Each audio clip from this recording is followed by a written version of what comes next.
Lynn? All right. Yeah, all right. Hey, shalom, family. Most High in Christ bless y'all. Pray all is well. All right. So what we're gonna attempt to do, all right, when I say attempt to do, all right, this Captain Sakai, IUIC Sacramento, you already know. For everybody who's online on Zoom, good to see y'all. All right. So tonight's class, throw the thumbnail back up. All right. It's called The Envy, Treachery, Wars, and the Chronicles of the Kings of Judah and Israel. All right. So this is going to be a little series. Tonight is going to be called Israel Wants a King. Right. So this is going to be a little series. All right. And we're going to run through about why Israel wanted a king, how that come about, and all of the kings. Right. So we're going to go through from the beginning to the split, and then the kings of Israel, Judah, the wars that happened around that time between all of our tribes, everything. You know what I'm saying? We're going to try to, encompass that. We're not going to be able to hit every single thing, but the point is to give it to y'all so that when you're doing your own reading, you're going to be able to put the pieces together, right? You're going to be able to connect the dots, so to speak. All right? So all praises. All right, so we're going to get started. All right, matter of fact, hey, throw up that timeline. Matter of fact, hold that for a second. We're going to read this first scripture. Give me Acts 13. All right, let's start in verse 17. All right, family, Acts 13, verse 17. This is the book of Acts, chapter 13 and verse 17. The God of this people of Israel chose our fathers and exalted the people when they dwelt as strangers in the land of Egypt. Right. And with an high arm brought he them out of it. Right. So he's talking about when the Israelites was brought out of Egypt, right? It said the God of our people. Go ahead, read on. Verse 18. And about the time of 40 years suffered he their manners in the wilderness. Right, because the Israelites were out of control, right? They would not keep the commandments. They kept backsliding. They kept being rebellious. So he had them going around that mountain for 40 years until he knocked them all off and just kept Caleb, right, Joshua, and the rest underneath 20 years old. Go ahead. And when he had destroyed 7 nations in the land of Canaan, right, he divided their land to them by lots. Meaning by tribes, right? So all the tribes had their own separate lots of land. That's what that means, right? When they went into the land of Canaan, which today is called Israel, right? It was the land of Canaan there. And you had all of the Hamite nations that was in there. Israel went in there, pushed most of them out, right? And then cut up the land. Go ahead. And after that, he gave unto them judges. Stop. And after that, he gave unto them judges, right? When you read the book of Judges, right, that's what it's talking about. When they went into the land, right, he gave them what? Became the Levitical priesthood. Those was the first judges. Then as you move along and then you get into the book of Judges, you're going to see what? Israel was out of control, right? They didn't keep law, but they had judges set up, right? So I just want to make sure we're clear on that. All right, go ahead, read it from the top. And after that, he gave unto them judges about the space of 450 years. Go ahead. Until Samuel the prophet. Very important. About 450 years passed by from when the Levitical priesthood was instituted all the way up until Samuel, right? So these were the people that were doing what? Making judgment in Israel up until Samuel, right? Now, Samuel is a key component in how we even started having kings in the first place. Okay, and we're going to get into that. We're going to start off the whole history with Samuel, right? But read down. Verse 21. And afterward, they desired a king. Oh, stop. And afterward, Israel desired a king. That's why I wanted this first part to be called Israel wanted a king. I should have called it desired a king. But Israel wanted a king. It said after this, when Samuel came about, when Samuel became the priest, the high priest, then they wanted a king. We're going to find out why. Go ahead, read on. And God gave unto them Saul, the son of Cis. Right. So Saul was what? The first king of Israel. Go ahead. A man of the tribe of Benjamin. By the space of 40 years. Right. And he ruled for 40 years. Go ahead. And when he had removed him, he raised up unto When the Lord had removed Saul as king. Go ahead. He raised up unto them David to be their king. That's right. Go ahead. To whom also he gave testimony and said, I have found David, the son of Jesse, a man after mine own heart, which shall fulfill all my will. Right.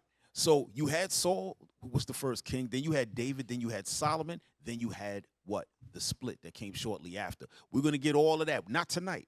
We're not going to get all that tonight, but this is how it's starting, right? Give me verse 20 again. Verse 20. And after that, he gave unto them judges about the space of 450 years until Samuel the prophet. Right. Hey, throw up that timeline real quick. All right. Throw up that timeline. Try to blow it up a little bit so everybody can see it. All right. Scroll to the top. Right. So now they don't have Saul here, right? But they start off with David, and they show you the side on that right side is what? Israel, right? The kingdom of Israel, the northern kingdom. And then you got on the other side, you have Judah, which is the southern kingdom, right? And it has all the names of all the kings going down from the dates and down. And we're going to get into this in all of our classes. We're going to touch on all of it, right? But all together is about close to 400 and something years, close to 500 years worth of kings, okay, that we're looking at. So don't think that this king thing only happened to like, oh, Solomon, and it was a couple other guys, maybe a few other kings. No.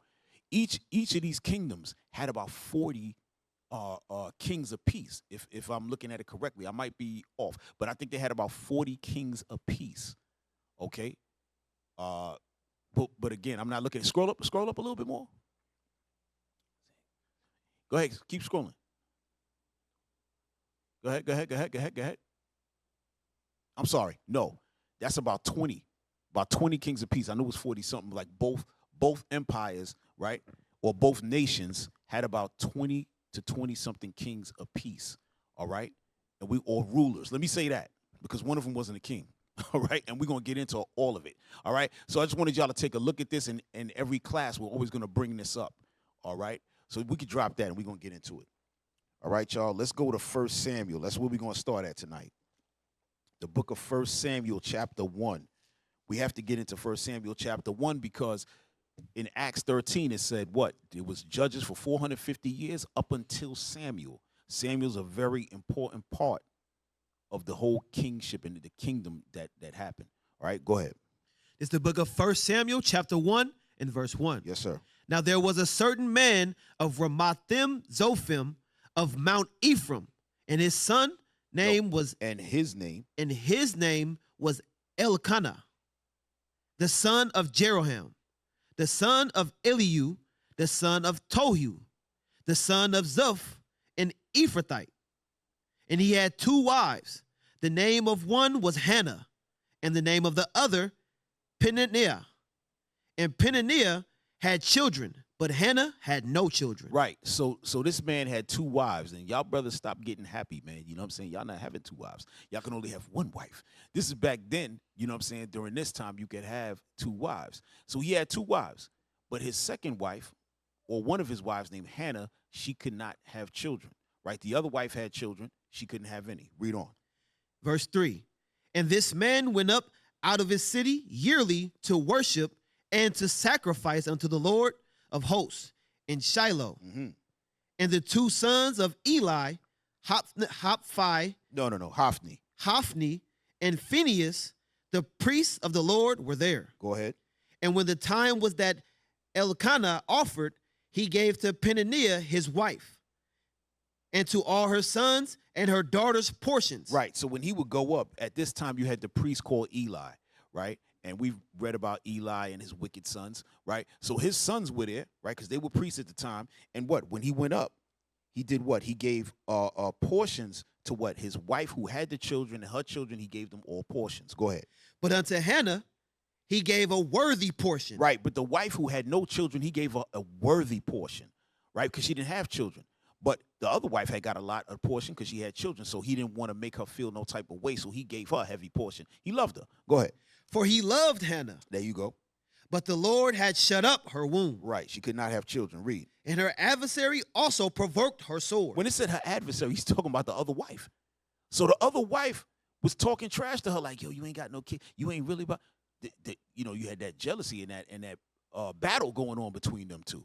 Right. So she would talk crazy to her. Go ahead. For to make her fret because the Lord had shut up her womb. Right. Go ahead. And as he did so, and as he did. And as he did so year by year, when she went up to the house of the Lord, so she provoked her. Therefore she wept and did not eat. Right. So she didn't want to eat. She was crying and everything. Every time she went up there, the Penina would get on Hannah and talk crazy to her. This is a real thing. Go ahead. Then said Elkanah, her husband, to her, Hannah, why weepest thou? And why eatest thou not? And why is thy heart grieved? Am I not better to thee than 10 sons? He said, why you grieved? You got everything you want. I give you everything. Am I not better than having 10 sons? You know, he's trying to cheer her up, trying to make her feel better. But you know, a woman going to want to have children. But he going to try to, you know, that's his wife. He love her. He want to cheer up as much as possible. Read on. So Hannah rose up after they had eaten in Shiloh and after they had drunk. Now Eli, the priest, sat upon a seat by a post of the temple of the Lord. Go ahead. And she was in bitterness of soul and prayed unto the Lord and wept sore. Right. So she went and she prayed and was weeping and she was going to ask for something. Go ahead.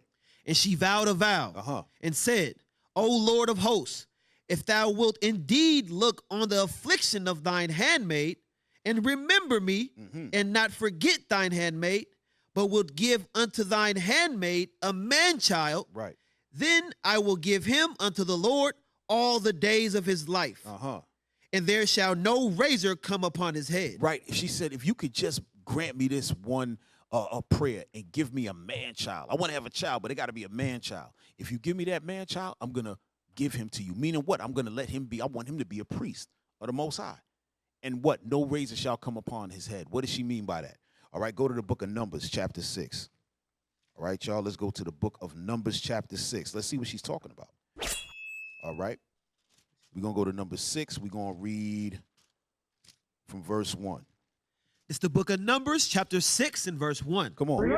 And the Lord spake unto Moses, saying, Speak unto the children of Israel, and say unto them, when either man or woman shall separate themselves to vow a vow of a Nazarite, to separate themselves unto the Lord. Separate themselves unto the Lord is a vow of a Nazarite. Go ahead. He shall separate himself from wine and strong drink. Okay. And shall no drink, no vinegar of wine or vinegar of strong drink. Right. Neither shall he drink any liquor of grapes, nor eat moist grapes or dry. Right. He can't eat anything of the grape. Right. Definitely not drinking no wine and no liquor. Go ahead. All the days of his separation shall he eat nothing that is made of the vine tree. Right. That's meaning the vine or the wine of the grapes. All right. Go ahead. From the kernels even to the husk. Come on. All the days of the vow of his separation, there shall no razor come upon his head. Right. So that's what she was talking about. She wanted to make Samuel a Nazarite. So she's saying no razor shall come upon his head. That's how holy she wanted to make her man-child. Go ahead. Until the days be fulfilled in the which he separateth himself unto the Lord.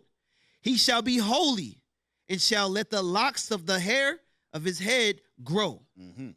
All the days that he separated himself unto the Lord, he shall come at no dead body. Right. Jump down to verse 13. Verse 13. And this is the law of the Nazarite. When the days of his separation are fulfilled, he shall be brought unto the door of the tabernacle of the congregation. All right. Excellent. Now, go to the book of Judges, chapter 13. I want to show y'all something in the book of Judges, because somebody else was like that from birth as well, right?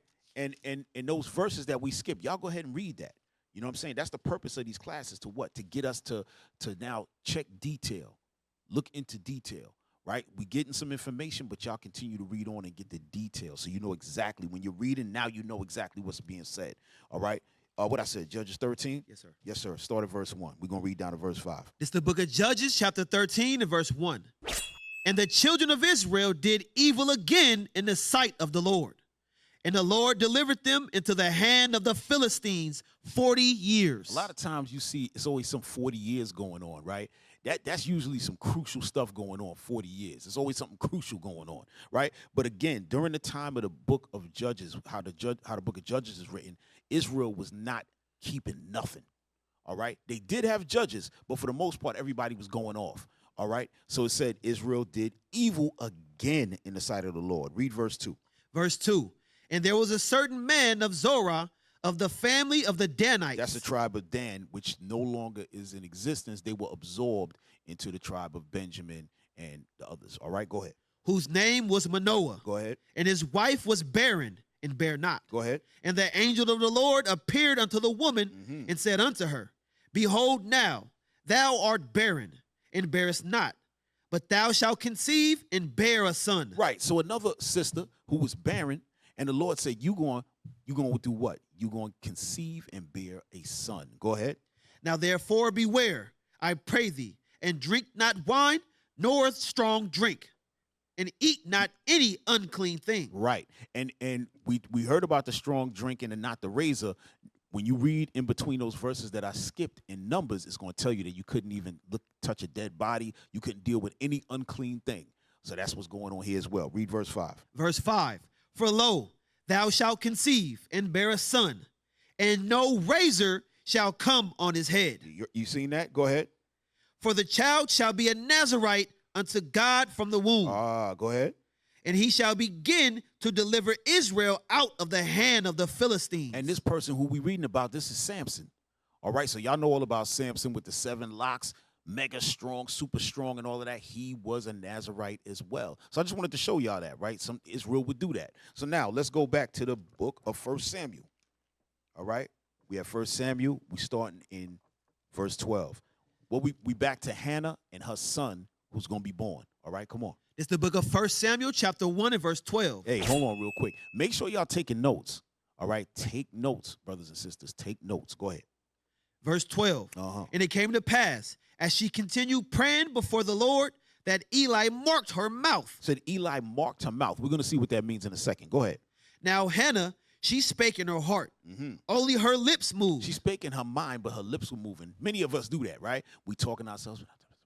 So Eli was marking her mouth, meaning he was reading her lips. Go ahead. But her voice was not heard. Therefore, Eli thought she had been drunken. Eli thought she had been drunken. He see the mouth moving in her mind. He knows something being said. He can't see fully what's being said. So he said, you know what, maybe she drunk. Go ahead. And Eli said unto her, How long wilt thou be drunken? Put away thy wine from thee. Go ahead. And Hannah answered and said, No, my Lord, I am a woman of a sorrowful spirit. I have drunk neither wine nor strong drink, but have poured out my soul before the Lord. Go ahead. Count not thine handmaid for a daughter of Belial. Right, a daughter of Satan. Go ahead. For out of the abundance of my complaint and grief have I spoken hereunto. Hitherto. Go ahead. Then Eli answered and said, Go in peace, and the God of Israel grant thee thy petition that thou hast asked of him. Right. So Eli said, go ahead. Go home. Be cheerful. The Lord is going to grant you your petition. Go ahead. Verse 18. And she said, Let thine handmaid find grace in thy sight. So the woman went her way and did eat, and her countenance was no more sad. And they rose up in the morning early and worshiped before the Lord, and returned and came to their houses to Ramah. And Elkanah knew Hannah his wife, and the Lord remembered her. You know what I love about this right here? Because it's showing you that what? She went to go pray for a son. It didn't just miraculously happen. She went to the house, and guess what? Her husband laid with her. They're showing you the act right before the conception. When you read about Christ in the book of Luke, it's the same thing. Mary went back to the house. They didn't let you know what happened. When Zacharias went back to the house with his wife Elizabeth, that's when John was born. It always shows them going back to the house and something kicked off. All right? So we don't have to go crazy. I just want to let y'all know. So, it's no immaculate conception. I just jumped into that because it's showing you right here that something happened. The same thing in the book of Luke with Christ. I just want to throw that out there. Just go ahead. Verse 20. Wherefore it came to pass, when the time was come about after Hannah had conceived, that she bare a son, and called his name Samuel. So we're reading about what? The conception and the birth of Samuel, the priest. Go ahead. Saying, Because I have asked him of the Lord. Right. Jump down to 26. Verse 26. And she said, O my Lord, as thou so liveth, my Lord, I am the woman that stood by thee here praying unto the Lord. For this child I prayed, and the Lord hath given me my petition which I asked of him. Go ahead. Therefore also I have lent him to the Lord as long as he liveth. So she said, I have lent him to the Lord for as long as he's alive. Samuel's going to be a priest before God. That's what she's saying. Go ahead. He shall be lent to the Lord, and he worshiped the Lord there. Right. Okay, so now let's jump down. Let's go to chapter 3. All right, y'all. Chapter 3. This is where it's going to start to go down. All right. Chapter 3, we're going to start in verse 6. We're going to go down to 9. It's the book of 1 Samuel, chapter 3, and verse 6. And the Lord called yet Samuel, and the Lord called yet again Samuel. And Samuel arose and went to Eli and said, Here am I, for thou didst call me. And he answered, I called not, my son. Lie down again. Right, so Samuel heard somebody calling him, so he said, Yo, Eli, here I am. You calling me? Go ahead. And Eli said, No, I ain't call you. Read. Now Samuel did not yet know the Lord, neither was the word of the Lord yet revealed unto him. Right, Samuel ain't know the Lord yet. He didn't have that spirit on him yet, but he's hearing this voice. Read on. And the Lord called Samuel again the third time. Mm-hmm. And he arose and went to Eli and said, Here am I, for thou didst call me. And Eli perceived that the Lord had called the child. Right, so Eli knew, because Eli been a priest for a long time. He said, no, this got to be the Lord calling him. Read on. Verse 9. Mm-hmm. Therefore Eli said unto Samuel, Go, lie down. And it shall be, if he call thee, that thou shalt say, Speak, Lord, for thy servant heareth. So Samuel went and lie down in his place. Right. Okay, jump down to verse 19. We're going to go 19 through 21. Verse 19. And Samuel grew, and the Lord was with him, and did let none of his words fall to the ground. So when it says let none of his words fall to the ground, so when Samuel came through and gave a prophecy about something, it happened. That's what that means. His words did not fall to the ground. Go ahead. And all Israel from Dan even to Bathsheba knew that Samuel was established to be a prophet of the Lord. Right. So when his words was coming true, the people knew, hey, the Lord is with him. He's really a prophet. What he's saying is happening. Go ahead. And the Lord appeared again in Shiloh, for the Lord revealed himself to Samuel in Shiloh by the word of the Lord. All praises. Now let's go to 1 Samuel chapter 8. All right, y'all, we jumping, right? So we seen the conception of Samuel. We seen the birth of Samuel. We seen when Samuel became a prophet. Now we jumping. All right, give me verse 8. I'm sorry, verse 1. It's the book of 1 Samuel chapter 8 and verse 1. Uh-huh. And it came to pass when Samuel was old that he made his sons judges over Israel. Right. And it said, and it came to pass when Samuel was old that he made his sons judges over Israel. Right? Now, I want to get that real quick. We're going to come right back, y'all. Let's get Deuteronomy 17. Okay? Let's get Deuteronomy 17. I want to talk about the judges. What is judges? What does that actually mean? Because when we say, oh, they made them judges, we need to know what making them a judge really is. All right?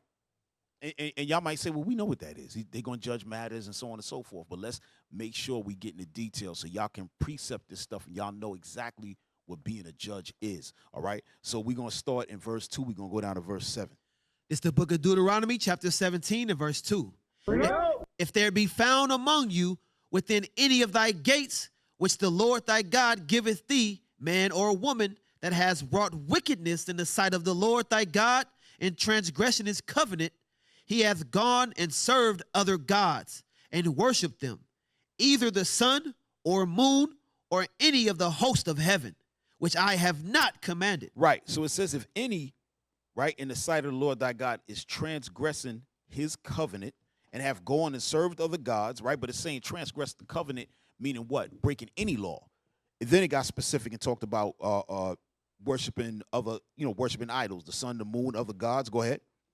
Verse 4. Mm-hmm. And it be told thee, and thou hast heard of it, and inquired diligently, and behold, it be true, and the thing certain, that such abomination is wrought in Israel. And what I like about this, it says that if you hear about it and then you go inquire diligently, that's what we all need to do. When we hear some foolishness, you have to inquire diligently, meaning you have to get the proof. You can't just say, oh, I heard this and that and start running around with a story, right? You can't just be running around with hearsay and rumor and foolishness. You have to inquire diligently, have the proof, and then say, yes, this individual was doing X. Go ahead, read on.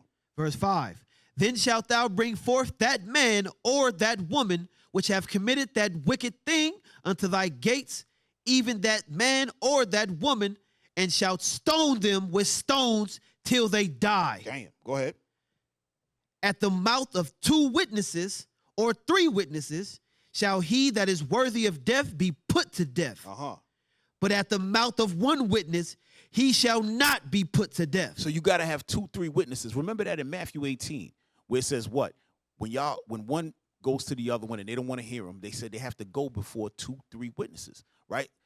That's how every word is going to be established. So this was of old. But watch this next verse. Go ahead. Verse 7.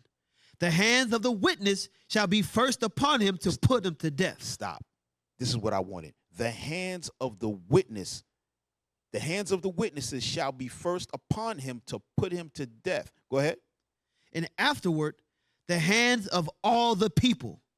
So thou shalt put the evil away from among you. Read that top again.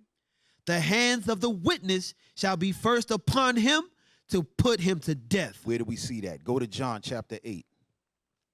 Go to John chapter 8. Y'all heard that before. But see, what happens is that when we read things, right, we don't know where it's coming from.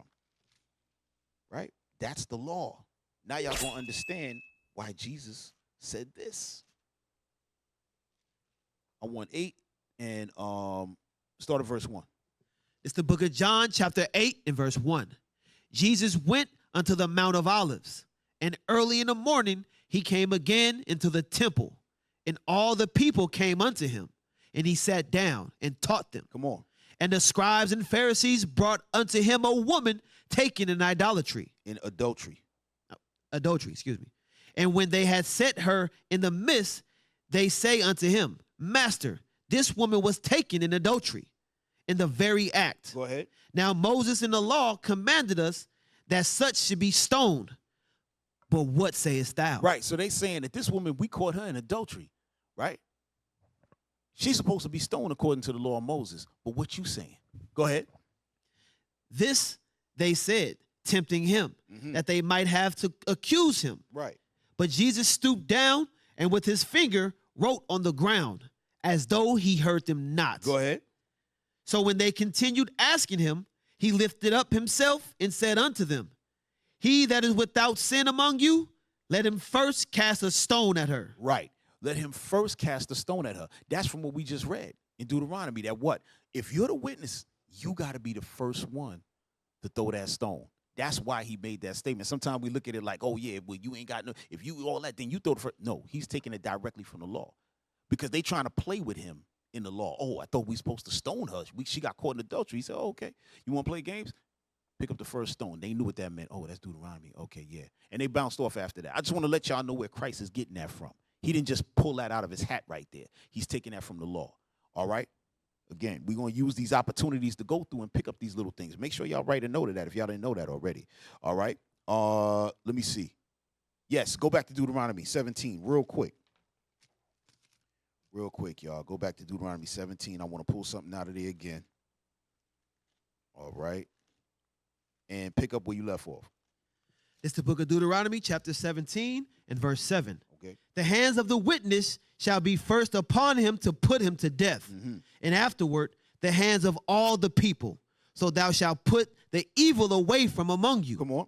If there arise a matter too hard for thee in judgment between blood and blood, between plea and plea, Come on. and between stroke and stroke, Let's go. being matters of controversy within thy gates, then shalt thou rise and get thee up into the place which the Lord thy God shall choose. Read on.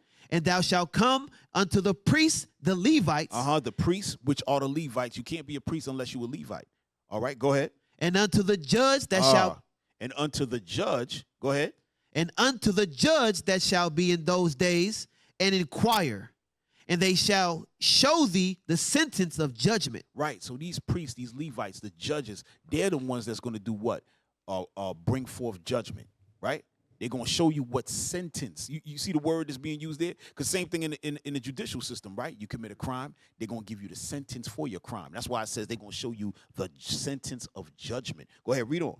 Verse 10, and thou shalt do according to the sentence, which they of that place which the Lord shall choose shall show thee. Go ahead. And thou shalt observe to do according to all that they inform thee. Right, go ahead. According to the sentence of the law which they shall teach thee. Which they shall teach you. Go ahead. And according to the judgment which they shall tell thee, and thou shalt do. Thou shalt not decline from the sentence which they shall show thee. Right. When they give you the sentence and tell you the exact judgment, you can't decline from. But can we do a plea deal? Hey, listen, we just giving you the judgment. That's it. What else to say on that? To the right hand nor to the left. Right. You can't move to the right or the left. We ain't bending. We just gave you the sentence. Now beat it. Go ahead, read verse 12. Verse 12. And the man that would do presumptuously. Ooh, and the man that will do presumptuously, meaning what? Presumptuous sin. Right? It's not a mistake. It's not a ignorance. Out of ignorance, he made a mistake. No, he's sinning on purpose. Go ahead. And will not hearken unto the priest that standeth to minister there before the Lord thy God, or unto the judge. Come on. Even that man shall die. There you go. Go ahead. And thou shalt put away the evil from Israel. Right. So you do some presumptuous sin, and then you don't want to take the sentence. You start going back and forth. They say, put this to death. We're going to get him up out of here. Right. But what we went there for, just to show you what, when Samuel made his sons judges, this is the position they were holding, a very heavy position. Why are we going here? To show, when we go back to Samuel now, there's something pivotal that's getting ready to happen. Right, and I wanted to show you the heaviness of his son's job so you can see what's going on in Israel. Right, now go back to 1 Samuel. Watch this, y'all. You wanted 8? I want to go back to 8 and start in verse 2. It's the book of 1 Samuel, chapter 8, and verse 2. Go ahead. Now the name of his firstborn was Joel. Right, so these are the sons that he made judges, Samuel, right? His first son name was Joel. Go ahead. And the name of his second, Abiah. Abiah, go ahead. They were judges in Beersheba. And his sons walked not in his ways. Right, they didn't walk like Samuel. They wasn't righteous like that. Go ahead. But turned aside after lucre. Right, they turned aside after money. Right, bribes, that's what it is. Go ahead. And took bribes. There you go. And perverted judgment. And perverted judgment. So when the same judgment that we reading about, right? Remember it said that once they give sentence, you can't turn right or left. But with these guys, you can make them turn right or left. Yo, what if I just slip you this? You know what I'm saying? And they're like, yeah, let me take care of you on that. Boom. This is what they were doing in Israel. Constant. Read. Then all the elders of Israel gathered themselves together and came to Samuel unto Ramah. So they went to his father, to their father, Samuel, the priest, the head priest. Go ahead. And said unto him, Behold, thou art old. Behold, thou art old, Samuel. Go ahead. And thy sons walk not in thy ways. Now make us a king to judge us like all the nations. See that? They said, make us a king like all the other nations to judge us. Why? Because they lost faith in the system. They lost faith in the priests because these two guys were perverting judgment. So they saying to themselves, wait a minute. Samuel is a good dude. His sons is garbage. But we can't get a fair shake. If these two is going like crazy, we might as well get a king because we can't deal with the priesthood no more. That's what was going on. This is how we got to the point of Israel so desiring a king, right? But also it was envy, right? Because they wanted to be like the other nations. This was always Israel's problem, right? Let me show y'all something. Go to Ezekiel 31, all right? Let me show y'all something. Because it was the other way around before. The other nations used to do what? Envy what? The sons of God. And y'all gonna see that right here. Right? Watch this. I want 31, and we could start in let me see. Hold on. All right. Start in verse. Start in verse 3. It's the book of Ezekiel, chapter 31 and verse 3. Come on. Behold, the Assyrian was a cedar in Lebanon. Right. With fair branches. Right. It says, behold, the Assyrian was a cedar in Lebanon with fair branches. Okay. Go ahead. And with a shadowing shroud, and of an high stature. and his top was among the thick boughs. Right, the thick boughs. Right? Go ahead, read on.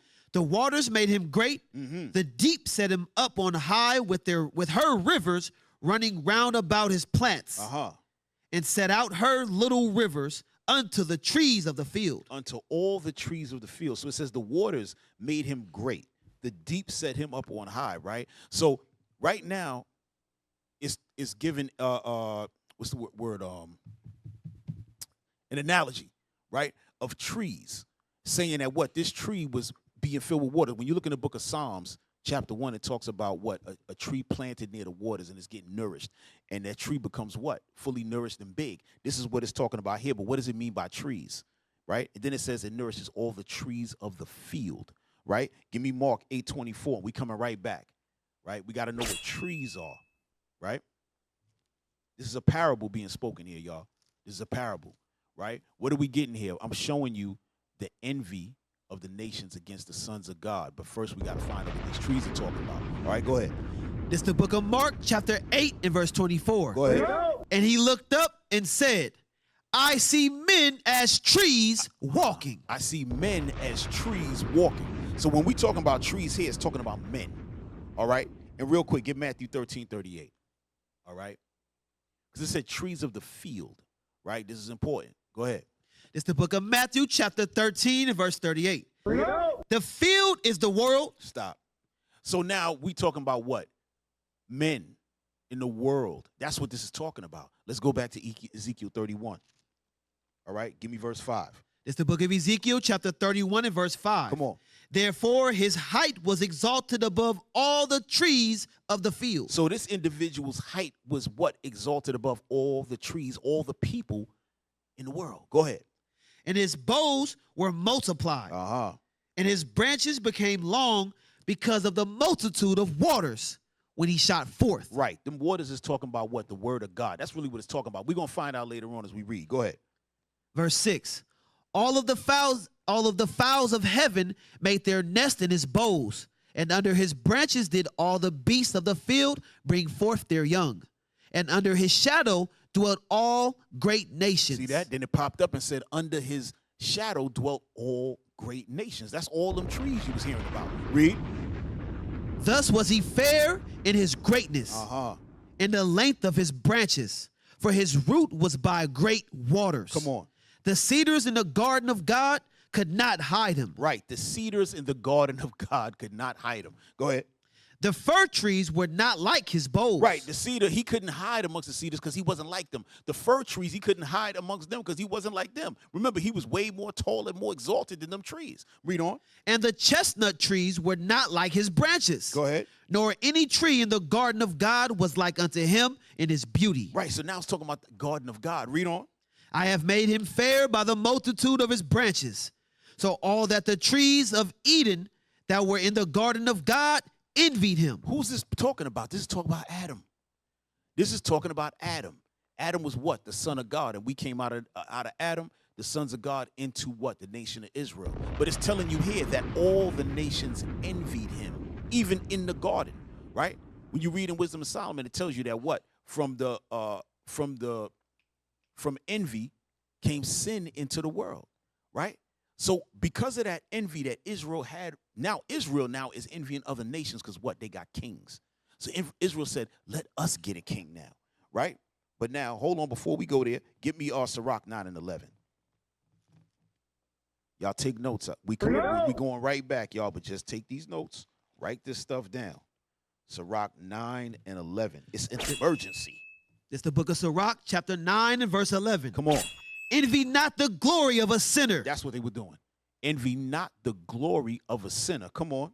For thou knowest not what shall be his end. All right. Give me Proverbs 23:17. Proverbs 23 and 17, y'all. It's the book of Proverbs, chapter 23 and verse 17. Let not thine heart envy sinners. Right. Let not thine heart envy sinners. Because that's what their mind was on. No, your sons is bad. They could have just replaced them and got some more priests. They said, oh, hell no. We want a king. Go ahead, read on. But be thou in the fear of the Lord all the day long. But be thou in the fear of the Lord. That was leaving them. partially because of Samuel's sons, but their own mind wasn't right. Right? They were envying. Right? They were envying the other nations. Okay, now, this is not the first time that Israel tried to make a king. This is the first time the king actually got made as far as the whole nation. But let me show y'all some history. Let's go back. Let's go to the book of Judges, chapter 8. Watch this, y'all. Going to the book of Judges, chapter 8. Make sure y'all taking notes. It's important history for us to know. Why is this important? Because as we go through this series, it's going to put us in the mindset of even now, how when we split into the two kingdoms, and you read in the New Testament how the Lord is trying to bring us back and reconcile us as a nation. This is all coming from this time here. Our stupidity and the hatred and the envy that we was feeling, right? That we never could get over. That's why we getting called into this right now to what? Gather ourselves together. But give me Judges, I want chapter 8 and verse 21. It's the book of Judges, chapter 8 and verse 21. We're going to do some reading today, y'all, all right? So let's get with it. Read. Then Zebah and Zalmunna said, Rise thou and fall upon us, for as the man is, so is his strength. And Gideon arose and slew Zebah and Zalmunna and took away the ornaments that were on their camels' necks. Right, so the camels... And this is talking about Gideon. Y'all know about Gideon from the chapter before, I believe in chapter 7, when Gideon and the 300 went up and fought. This is the continuation of that, right? So Gideon went, killed these two, and started taking the chains and everything off the camels' necks, right? Go ahead. Then the men of Israel said unto Gideon, Rule thou over us. Oh, whoa. You see that? Then the men of Israel said unto Gideon, Rule over us. They wanted a king right there. Go ahead. Both thou and thy son. You and your sons. Go ahead. And thy son's son also. Damn. And your son's sons. They wanted it to be a dynasty up in there. Go ahead. For thou hast delivered us from the hand of Midian. Go ahead. And Gideon said unto them, I will not rule over you. See that? Gideon said, I'm not going to rule over you. Go ahead. Neither shall my son rule over you. The Lord shall rule over you. There you go. The Lord shall rule over you. So Gideon had the right mindset, but Israel was crazy. They always wanted a king because everybody else had a king. That's the same thing we're reading about in Samuel. Oh, set a king over us, Samuel. Right? Read on.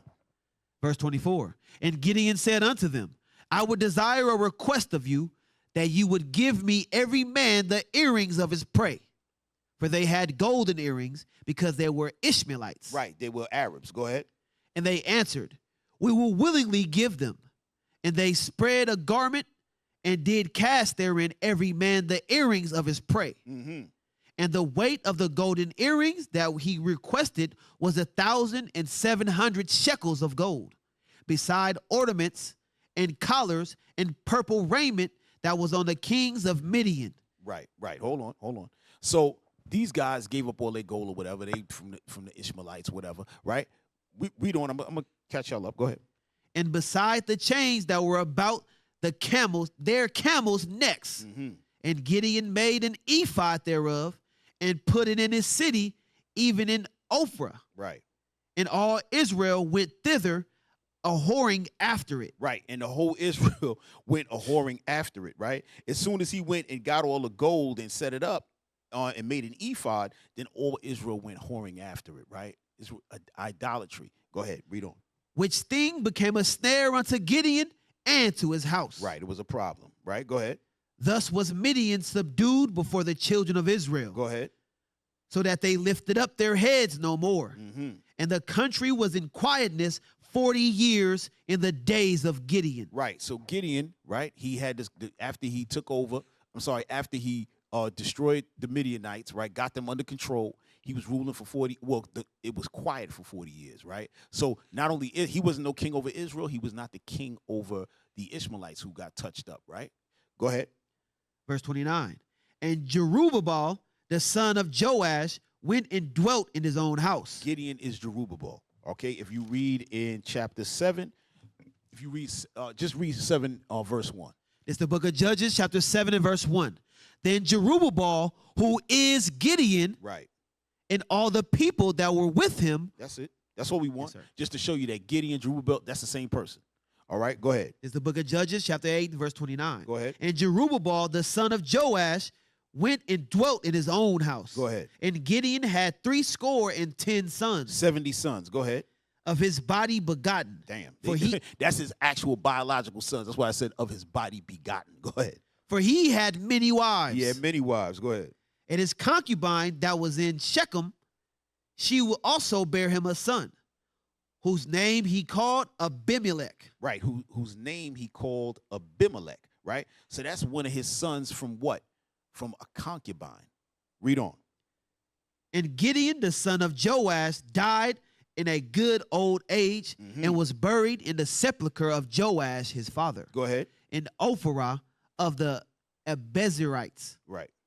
And it came to pass, as soon as Gideon was dead, that the children of Israel turned again and went a whoring after Balaam and made Baal Berith. Baal Berith their god. Right. So Israel again went after idolatry. Whenever there wasn't something set up, a priest or somebody set up, Israel would go crazy. So Gideon passed on. They said, you know what? We're going to start going a whoring after some idols again. Go after the damn devil. Read. And the children of Israel remembered not the Lord their God, Right. who had delivered them out of the hands of all their enemies on every side. Go ahead. Neither showed they kindness to the house of Jerubbaal, namely Gideon, according to all the goodness which he had showed unto Israel. Right. So not only did they forget the Lord, but they also forgot about whatever Gideon did. They didn't show his family no respect no more. Right. They just went totally off. Now, we're going to start in Judges chapter 9 and verse 23. We're going to read 23 to 27. Y'all follow along. It's the book of Judges, chapter 9 and verse 23. Then God sent an evil spirit between Abimelech and the men of Shechem. Stop. Let me give y'all a backstory. So now, oh, wait. No. I jumped. Hold on a second. I'm bugging out. Give me 9, and I want verse 1. I'm sorry, y'all. It's the book of Judges, chapter 9 and verse 1. And Abimelech, the son of Jerubbaal, went to Shechem unto his mother's brethren and communed with them. Right. So now Abimelech, remember, this is the son of Gideon who was born of the concubine. He now went to Shechem where his mother's family was at. Not the father's family, his mother's family. Go ahead. And with all the families of the house of his mother's father, saying, Speak, I pray you, in the ears of all the men of Shechem, whether it's better for you, either that all the sons of Jerubbaal, which are 70 persons, reign over you, or that one reign over you. Remember also that I am your bone and your flesh. Right. So he's saying, who y'all want to rule over you? You want 70 guys ruling over you, or you just want one, which is me, your family? Go ahead. And his mother's brethren spake of him in the ears of all the men of Shechem all these words. And their hearts inclined to follow Abimelech, for they said, He is our brother. Right. Go ahead. So they said, we're going to follow after Abimelech. Go ahead. And they gave him 70 pieces of silver out of the house of Belial Berith, wherewith Abimelech hired vain and light persons which followed him. Right. So he got some money and started paying some clowns, some base individuals to follow behind him. They was dumb as hell. Right. But he just needed some kind of numbers behind him. So he started paying people. Go ahead. And he went unto his father's house at Ophrah and slew his brethren, the sons of Jerubbaal. So he killed all 70 of his brothers. Right? Just so he could have power. Read on. Being 70 persons upon one stone, notwithstanding.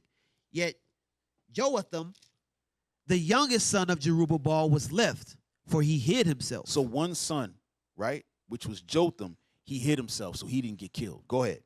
And all the men of Shechem gathered together in all the house of Milo and went and made Abimelech king. And they went and made Abimelech king.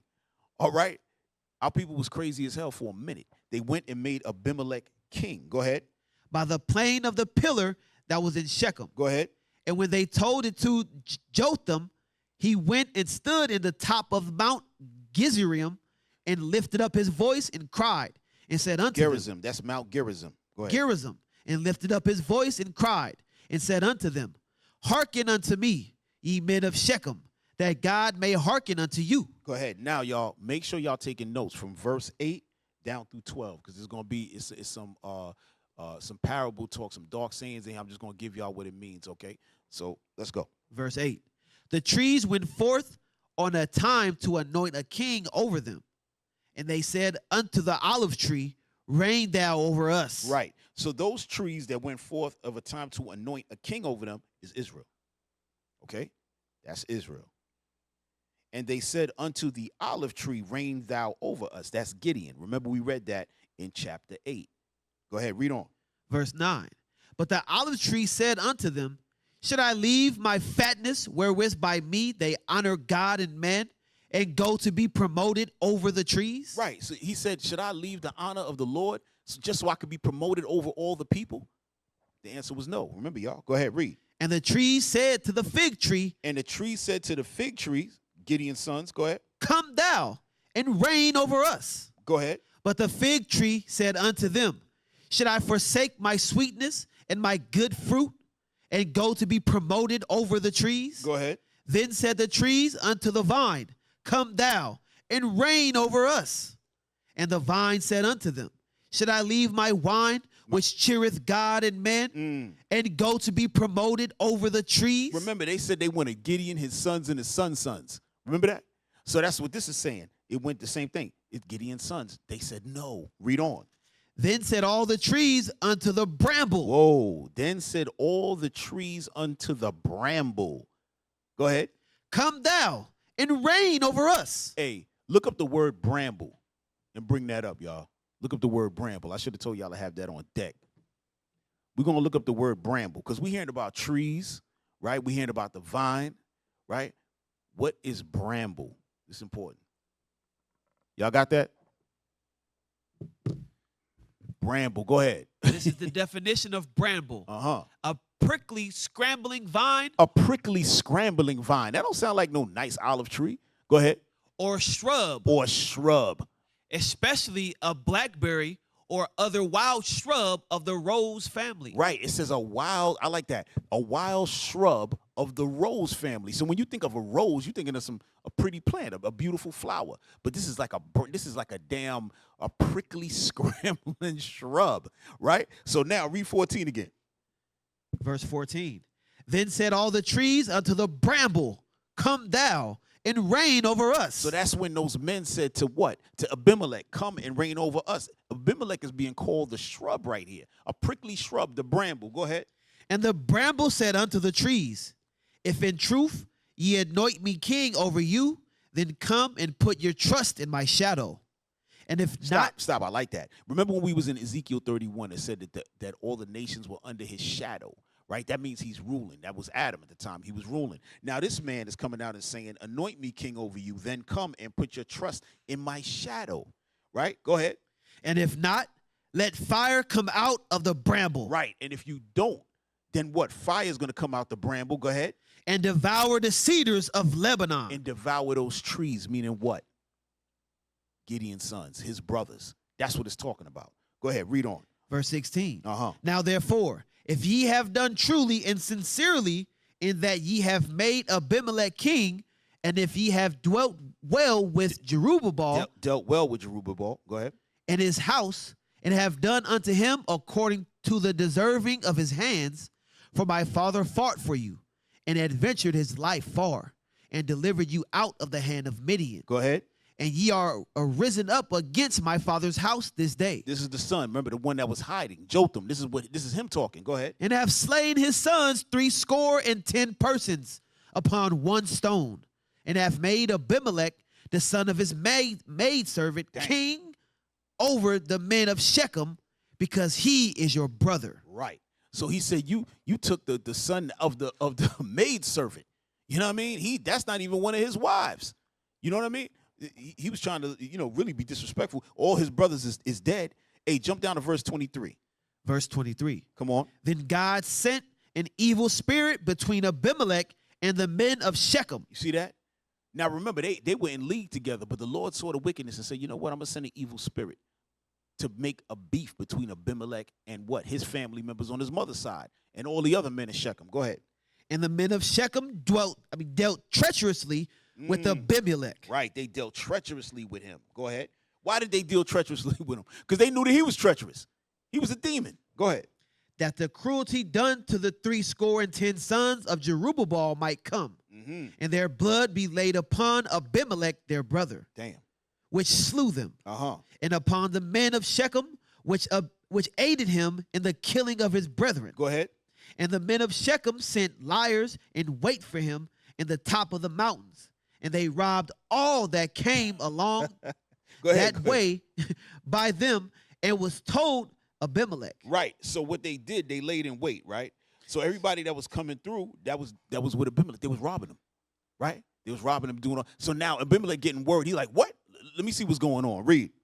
We're going to 27. Verse 26. And Gaul, the son of Ebed, came with his brethren and went over to Shechem, and the men of Shechem put their confidence in him. Go ahead. And they went out into the fields and gathered their vineyards and trode the grapes and made merry and went into the house of their God and did eat and drink and cursed Abimelech. And they cursed Abimelech. Jump down to verse 50. Verse 50.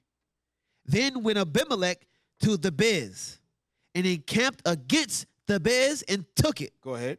But there was a strong tower within the city, and thither fled all men and women, and all they of the city, and shut it into them. Shut it to them. Shut it to them. Take your time, but be quick. Yes, Go sir. ahead. And gat them up to the top of the tower. Go ahead. And Abimelech came unto the tower and fought against it, and went hard unto the door of the tower to burn it with fire. Right. So Abimelech was trying to do what? He was trying to take down this tower. It's a war going on. Go ahead. And a certain woman cast a piece of a millstone upon Abimelech's head, and all to break his skull. Right. And all to break his skull. So she took the stone, threw it off the top of the tower, and broke his head. Right. Abimelech had to get put to death. He was a demon. Read on. Then he called hastily unto the young man, his armor bearer, and said unto him, Draw thy sword and slay me, that men say not of me, a woman slew him. Right. He said, damn, hey, listen, you kill me, because I don't want it to go down in history that a woman bust my head and killed me. Go ahead. And his young men thrust him through, and he died. Go ahead. And when the men of Israel saw that Abimelech was dead, they departed every man unto his place. Thus God rendered the wickedness of Abimelech, which he did unto his father, in slaying his 70 brethren. And all the evil of the men of Shechem did God render upon their heads. And upon them came the curse of Joatham, the son of Jerubbaal. Right. So he put all of them to death. Right. But I just wanted to show you how Israel was always trying to search for that king. They made this man a king over that portion over there called Shechem. Now, let's go back. 1 Samuel 8. We're going back to 1 Samuel 8, y'all. 1 Samuel chapter 8. Y'all better pay attention to all of this. And I hope y'all taking notes, all right? Because this is going to help you with your studies. It's going to help you to understand the not the timeline of the scriptures, right? Not everything is chronological all the time, but you're going to have an understanding of how things came to be. So when you read in the New Testament, it's going to make a lot of sense when you understand the Old Testament much better, all right? Now, 1 Samuel chapter 8, starting verse, I think we left off at verse 5. It's the book. Yes, sir. Yeah, read 5 again. It's the book of 1 Samuel chapter 8 and verse 5. And said unto him, Behold, thou art old, and thy sons walk not in thy ways. Now make us a king to judge us like all the nations. Right, go ahead. But the thing displeased Samuel. Right, the thing displeased Samuel. He knew that, okay, my sons is demons. All right, cool. But damn, y'all want me to make a king? He said this displeased Samuel. Go ahead. But the thing displeased Samuel when they said, Give us a king to judge us. And Samuel prayed unto the Lord. And the Lord said unto Samuel, Hearken unto the voice of the people in all that they say unto thee. Right. For they have not rejected thee, but they have rejected me. You see that? The Lord said, no, you know what? Hearken. Do what they say. Right? That's just like some of y'all parents or whatever. Y'all got children or whatever, and they ask for something. You know what? Yo, go ahead and go do it. Then they go knock their head. You see, like, yo, you see what I'm saying? Next time, listen. That's what the Lord said. They didn't reject you. They rejected me. Go ahead. That I should not reign over them. That I should not reign over them. I want y'all to pay attention to that. That I should not reign over them. We coming right back. Give me the book of Luke. Give me the book of Luke, chapter 19. All right. Remember who was God back then. Remember, Christ was the king. Christ was the Lord. Christ was who was in the Old Testament as well. Right? When we reading about God in the Old Testament, we reading about Christ. So what did Christ tell Samuel? He told him, they didn't reject you. They rejected me. They don't want me to reign over them. Right? Now, give me Luke 19, starting verse 12. It's the book of Luke, chapter 19 and verse 12. Uh-huh. He said, therefore, a certain nobleman went into a far country to receive for himself a kingdom and to return. Right. So this certain nobleman, this is a parable, right, that Christ is telling, right, that a certain nobleman went into a far country to receive himself a kingdom and to return. Go ahead. And he called his 10 servants and delivered them 10 pounds. Right. And said unto them, occupy till I come. Go ahead. But his citizens hated him. His citizens hated him. Go ahead. And sent a message after him, saying, we will not have this man to reign over us. You see that? His citizens hated him and said, we will not have this man reign over us. This is Christ. He's talking about himself. This is the same thing that happened back with Israel during the time of Samuel. Right there, you see it. They don't want to be reigned over. They don't want the Lord. No, we want a king. Right? Jump down to verse. I'm sorry, y'all. I lost my space. Where I'm at. Jump down to verse 27. We're gonna get right to it. Go ahead. Verse 27. But those mine enemies, which would not that I should reign over them, bring hither and slay them before me. Right. The Lord said, you don't want me to reign over you? I'm going to slay you. I'm going to slay you. So when they asking for a king, this was not a good look. This was one of the worst looks they could have ever done. But in their mind, they thought it was all right. The Lord said, no, you know what? Go ahead. Give them their king. Give them their king. Go back to 1 Samuel chapter 8. We're going to start at verse 7. It's the book of 1 Samuel chapter 8 No, and verse. I'm sorry. Yes, sir. Yes, sir. Go ahead. Chapter 8 and verse 7. Sorry. Verse. I don't want that. Give me verse 8. Verse 8. According to all the works which they have done since the day that I brought them out of Egypt, even unto this day, wherewith they have forsaken me and served other gods. So do they also unto thee. So do they also unto thee. Meaning what? They turning their back on you, saying, well, that's how it is. Go to verse 14. Verse 14. And he will take your fields. Stop. Hold on. Now I'm jumping because when the Lord said give them a king, now he's saying when you go speak to them, hold on, I think it's something in there we got to hear.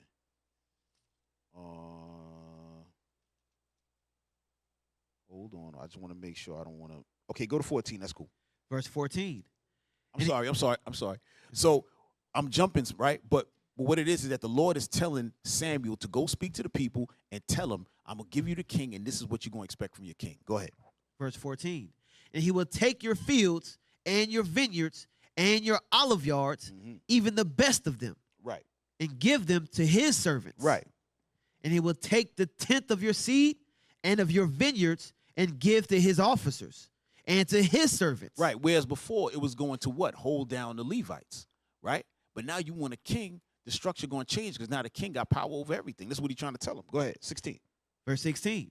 And he will take your men servants and your maid servants and your goodliest young men and your asses and put them to his work. Right. Jump to 19. Verse 19.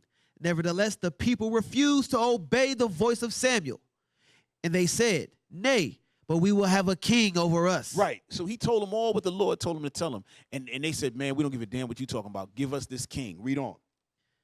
That we also may be like all the nations. Right. And that our king may judge us.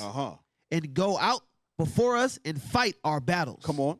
And Samuel heard all the words of the people, and he rehearsed them in the ears of the Lord. Go ahead. And the Lord said to Samuel, hearken unto their voice, and make them a king. And Samuel said unto the men of Israel, go ye every man unto his city. Right. So what was important in here also, in some of the verses that I skipped, the Lord had told Samuel, listen, don't try to discourage them. Just give them this information. Because the Lord could easily say, yo, tell them no. He said, no, just give them this information, all right, and let them choose. And that's what they did, all right? So now let's go to, we starting in chapter 9, verse 1. It's the book of 1 Samuel, chapter 9 and verse 1. Come on, reading down to 8, y'all. Sure. Now there was a man of Benjamin whose name was Kish, the son of Abiel, the son of Zeror, the son of Bechorath, the son of Bechorath, the son of Aphiah, a Benjamite, a mighty man of power. Right. So they're talking about Saul now, who did what? Okay, go ahead, read. I jumped. And he had a son whose name was Saul, Go ahead. a choice young man and a goodly. And there was not among the children of Israel a goodlier person than he. From his shoulders and upward, he was higher than any of the people. Right. So it said that he was the most goodliest person out of the whole nation of Israel, Saul. And they said that he was taller than everybody else. He was a good person. Right? Go ahead. And the asses of Kish, Saul's father, were lost. Right. So the asses of Kish, meaning his mules, his donkeys, right? They were lost, right? Saul's father, Kish. Go ahead. And Kish said to Saul his son, take now one of the servants with thee, and arise, go seek the asses. Go ahead. And he passed through Mount Ephraim and passed through the land of Shalisha. Right? So now, listen, we're going to be reading a bit, so try to speed it up just a little bit. But they found them not. Then they passed through the land of Shilom, and they there were not. And he passed through. They were not, meaning what? The asses, he couldn't find them there. Go ahead. And he passed through the land of Benjamites, but they found them not. And when they were come to the land of Zuph, Saul said to his servants that was with him, come, and let us return, lest my father leave caring for the asses, and take thought for us. Go ahead. And he said unto him, behold now. In other words, we have to hurry up. Let's find them or get back, because then my pops ain't even going to be thinking about the asses no more. He going to be worrying about us. Read. And he said unto him, behold now, there is in this city a man of God, and he is an honorable man. Mm-hmm. All that he hath cometh surely to pass. All that he saith cometh surely to pass. Come on, bro. All that he saith cometh surely to pass. Now let us go thither. Peradventure, he can show us our way that we should go. Come on. Then said Saul to his servant, but behold, if we go, what shall we bring the man? For the bread is spent in our vessels, and there is not a present to bring the man of God. What have we? Right. They're saying if we go to see this man of God, we can't come empty-handed. We got to bring him something. You know what I'm saying? But we don't have anything. Go ahead. And the servant answered Saul again and said, behold, I have here at hand the fourth part of a shekel of silver. That will I give to the man of God to tell us our way. Right. So he said, I got a little something. We're going to do that. Jump to verse 14. Verse 14. And they went up into the city, and when they were come into the city, behold, Samuel came out against them for to go up to the high place. Right. So they bumped. So now Saul did what? He's bumping into Samuel. All right, read. Now the Lord had told Samuel in his ear a day before Saul came, saying, tomorrow about this time I will send thee a man out of the land of Benjamin, and thou shalt anoint him to be captain over my people Israel. Right. So he said, you're going to make him the captain over Israel, right? Meaning that king is going to be Saul out of the tribe of Benjamin. Go ahead. That he may save my people out of the hand of the Philistines. Go ahead. For I have looked upon my people, because their cry is come unto me. Go ahead. And when Samuel saw Saul, the Lord said unto him, behold, the man whom I spake to thee of. Right. This same shall rule over my people. The same shall reign over my people. Right. Go ahead. Then Saul drew near to Samuel in the gate and said, tell me, I pray thee, where the seer's house is. Go ahead.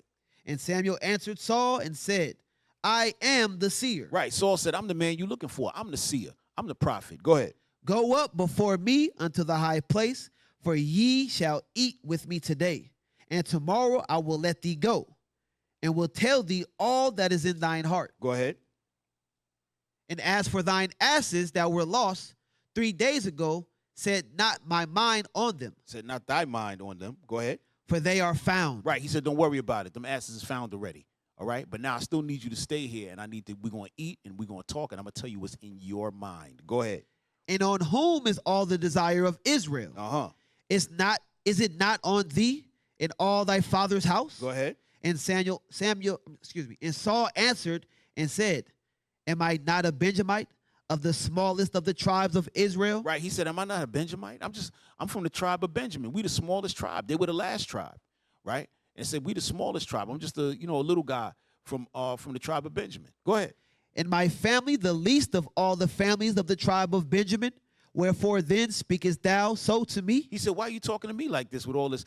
Is my mind on Israel and all that? I don't know nothing about that, right? So now let's jump. Chapter 10, verse 1. It's the book of 1 Samuel, chapter 10 and verse 1. Come on. Then Samuel took a vial of his oil and poured it upon his head and kissed him and said, is it not because the Lord hath anointed thee to be captain over his inheritance? Right. When thou art departed from me today, then shalt thou find 2 men by Rachel's sepulchre. Right. Rachel's sepulchre. Rachel, that's the mother of Israel. I'm sorry, the mother of the tribe of Benjamin. Go ahead. In the border of Benjamin. Wait. Yes, go ahead. In the border of Benjamin at Zilzah. And they will say unto thee, the asses which thou wentest to seek are found. And lo, thy father has left the care of the asses and sorroweth for you, saying, what shall I do for my son? Right. So he's just telling them, once you get back, he's telling them, depart from me. When you get back, this is going to happen. That's going to happen. Hurry up and get back because your father is now, he's nervous and scared about you. Right. Go ahead. Read on. Then shalt thou go on forward from thence, and thou shalt come to the plain of Tabor. Go ahead. And there shall meet thee 3 men going up to God to Bethel, one carrying 3 kids, and another carrying 3 loaves of bread, and another carrying a bottle of wine. Right. He's telling them this because what? He has to let them know that he a prophet for real. So he's telling them everything that's going to happen. So when he shows up, he's going to see them signs and be like, oh, this is what Samuel told me. Go ahead, read. And they will salute thee and give thee 2 loaves of bread, which thou shalt receive of their hands. Come on. After that, thou shalt come to the hill of God, where is the garrison of the Philistines.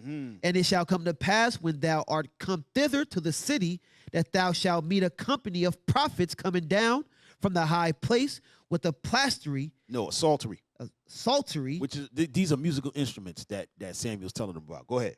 And a tabret, and a pipe, and a harp. Go ahead. Before them, and they shall prophesy. All right, come on. And the Spirit of the Lord will come upon thee. Right, it says, and the Spirit of the Lord will come upon thee, meaning upon Saul. Go ahead. And thou shalt prophesy with them. And you going to start to prophesy with those prophets. Go ahead. And shall be turned into another man. That's what I want. It shall be turned into another man.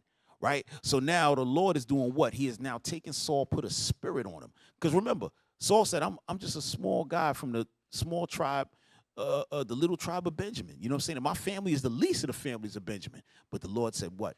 I'm going to do what? I'm going to turn you into another man. Let's get that real quick. We're going to come right back to this, y'all. Give me Proverbs 21:1. Read that.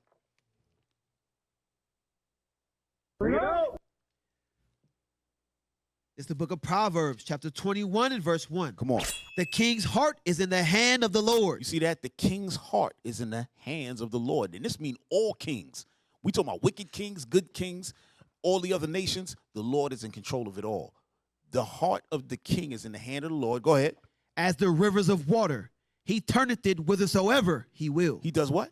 He turneth it whithersoever he will. He turneth it whithersoever he will. That's why we just read. He said what? He's been turned into another man, because now he turned him into a king, and now he's going to control what's going on, right? In the book of Daniel, it talks about that, right? How the Lord gives the kingdom to whomever he sees fit, right? So the same thing with the nation of Israel. The Lord was giving it to whomever he wanted to. So at this point, he gave it to Saul, right? Now, let's go back to 1 Samuel chapter 10, pick up in 7. It's the book of 1 Samuel, chapter 10 and verse 7. We're reading down to 18, y'all. And let it be, when these signs are come unto thee, that thou do as an occasion serve thee, for God is with thee. Right. So when you see these things, that's the occasion you know that God is with you. Go ahead, read on. And thou shalt go down before me to Gilgal, and behold, I will come down unto thee to offer burnt offerings and to sacrifice sacrifices of peace offerings. 7 days shalt thou tarry, till I come to thee and show thee what thou shalt do. Now, this is an important verse, all right? We're going to remember this. We're going to come back to this verse, all right? Because something's going to happen. We're going to come back to this verse. I'm going to read it real quick. And thou shalt go down before me to Gilgal, and behold, I will come down unto thee to offer burnt offerings and to sacrifice sacrifices of peace offerings. 7 days shalt thou tarry, till I come to thee and show thee what thou shalt do. This is going to bear some looking back into as we read forward. All right, go ahead, read on, bro. And it was so that when he had turned his back to go from Samuel, God gave him another heart. And all those signs came to pass that day. Come on. And when they came thither to the hill, behold, a company of prophets met him. Right, and that's what Samuel told him, right? So everything Samuel told him is happening. Read. And the Spirit of God came upon him, and he prophesied among them. And it came to pass when all that knew him before time saw that, behold, he prophesied among the prophets. Then the people said one to another, what is this that is come unto the son of Kish? Is Saul also among the prophets? They said Saul is a prophet now? Come on. And one of them, and one of the same place answered and said, but who is their father? Go ahead. Therefore it became a proverb. Is Saul also among the prophets? Right, it just became a little saying. Is Saul among the prophets? Go ahead, read on. And when he had made an end of prophesying, he came to the high place. Come on. And Saul's uncle said unto him, and to his servant, whither went thee? And he said, to seek the asses. And when we saw that they were nowhere, we came to Samuel. Go ahead. And Saul's uncle said, tell me, I pray thee, what Samuel said unto you. And Saul said unto his uncle, he told us plainly that the asses were found. Right. But of the matter of the kingdom whereof Samuel spake, he told him not. Right, so Saul didn't say nothing about himself becoming king. He didn't mention that to his uncle. He just told him about the asses. He didn't want to mention the other part. Go ahead. And Samuel called the people together unto the Lord to Mizpah, and said unto the children of Israel, thus saith the Lord God of Israel, I brought up Israel out of Egypt. Go ahead. And delivered you out of the hand of the Egyptians, and out of the hand of all kingdoms, and of them that oppressed you. Right, and of them that oppressed you. Right, hold on 1 second. Now, it said, I had delivered you out of the hand of Egypt, out of all that, and out of all that oppressed you. Right, go real quick. Go to Isaiah. Right, go to Isaiah chapter 30. Okay. Watch this, y'all. Now, in Isaiah chapter 30, it's talking about what? The future Egypt, meaning what? Babylon, here today, right? America, right? But letting you know that it was the same. That's why the Lord always uses Egypt as what? Showing you about captivity and oppression, because that's what was going on in the actual Egypt when Israel was in Egypt, right? Go to Isaiah 30, read me verse 1 through 3, and then we're going to jump. It's the book of Isaiah, chapter 30 and verse 1. Come on. Woe to the rebellious children, saith the Lord. Go ahead. That take counsel, but not of me. Right, but take counsel, but not of me. Right? That's what Israel started to do. They taking counsel, what? They didn't want to go to the Lord no more. Right? Go ahead. And that cover with a covering, but not of my spirit. Go ahead. That they may add sin to sin. Go ahead. That walk to go down into Egypt, and have not asked at my mouth. There you go. That was 3? Yeah, verse 2. Okay. To strengthen themselves in the strength of Pharaoh, and to trust in the shadow of Egypt. Right. Therefore shall the strength of Pharaoh be your shame. Right. And the trust in the shadow of Egypt your confusion. Good. Jump down to verse 12. Verse 12. Wherefore, thus saith the Lord, the Holy One of Israel, because ye despise this word, and trust in oppression and perverseness, and stay thereon, therefore this iniquity shall be to you as a breach ready to fall, swelling out in an high wall, whose breaking cometh suddenly at an instant. Right. That's it? That's 14? 14. Read down to 14. And he shall break it as the breaking of the potter's vessel that is broken in pieces. He shall not spare, so that there shall not be found in the bursting of it a shard to take fire from the hearth, or to take water withal out of the pit. All right, hold on. Let me check that, man. That sound crazy right there. Hold on, y'all. Maybe I'll let you read too far. I wasn't looking at it. Hold on. Yes, that's it. Okay. And he shall break it as the breaking of potter's vessel that is broken in pieces. He shall not spare, so that there shall not be found in the bursting of it a shard to take fire from the hearth, right? Or to take water withal out of the pit, right? So that's just talking about how the picture is made and all of that. But the point is, I'm showing y'all that even back then, Egypt was known as oppression. Today, Egypt is known as oppression. I just want to make sure we connecting these dots, y'all, that y'all able to do what? Precept and understand what you're reading when you read it. Jump back. Jump back. Jump back. Give me, we're going back to 1 Samuel chapter 10 and 19. Watch this, y'all. This is the book of 1 Samuel, chapter 10 and verse 19. Come on.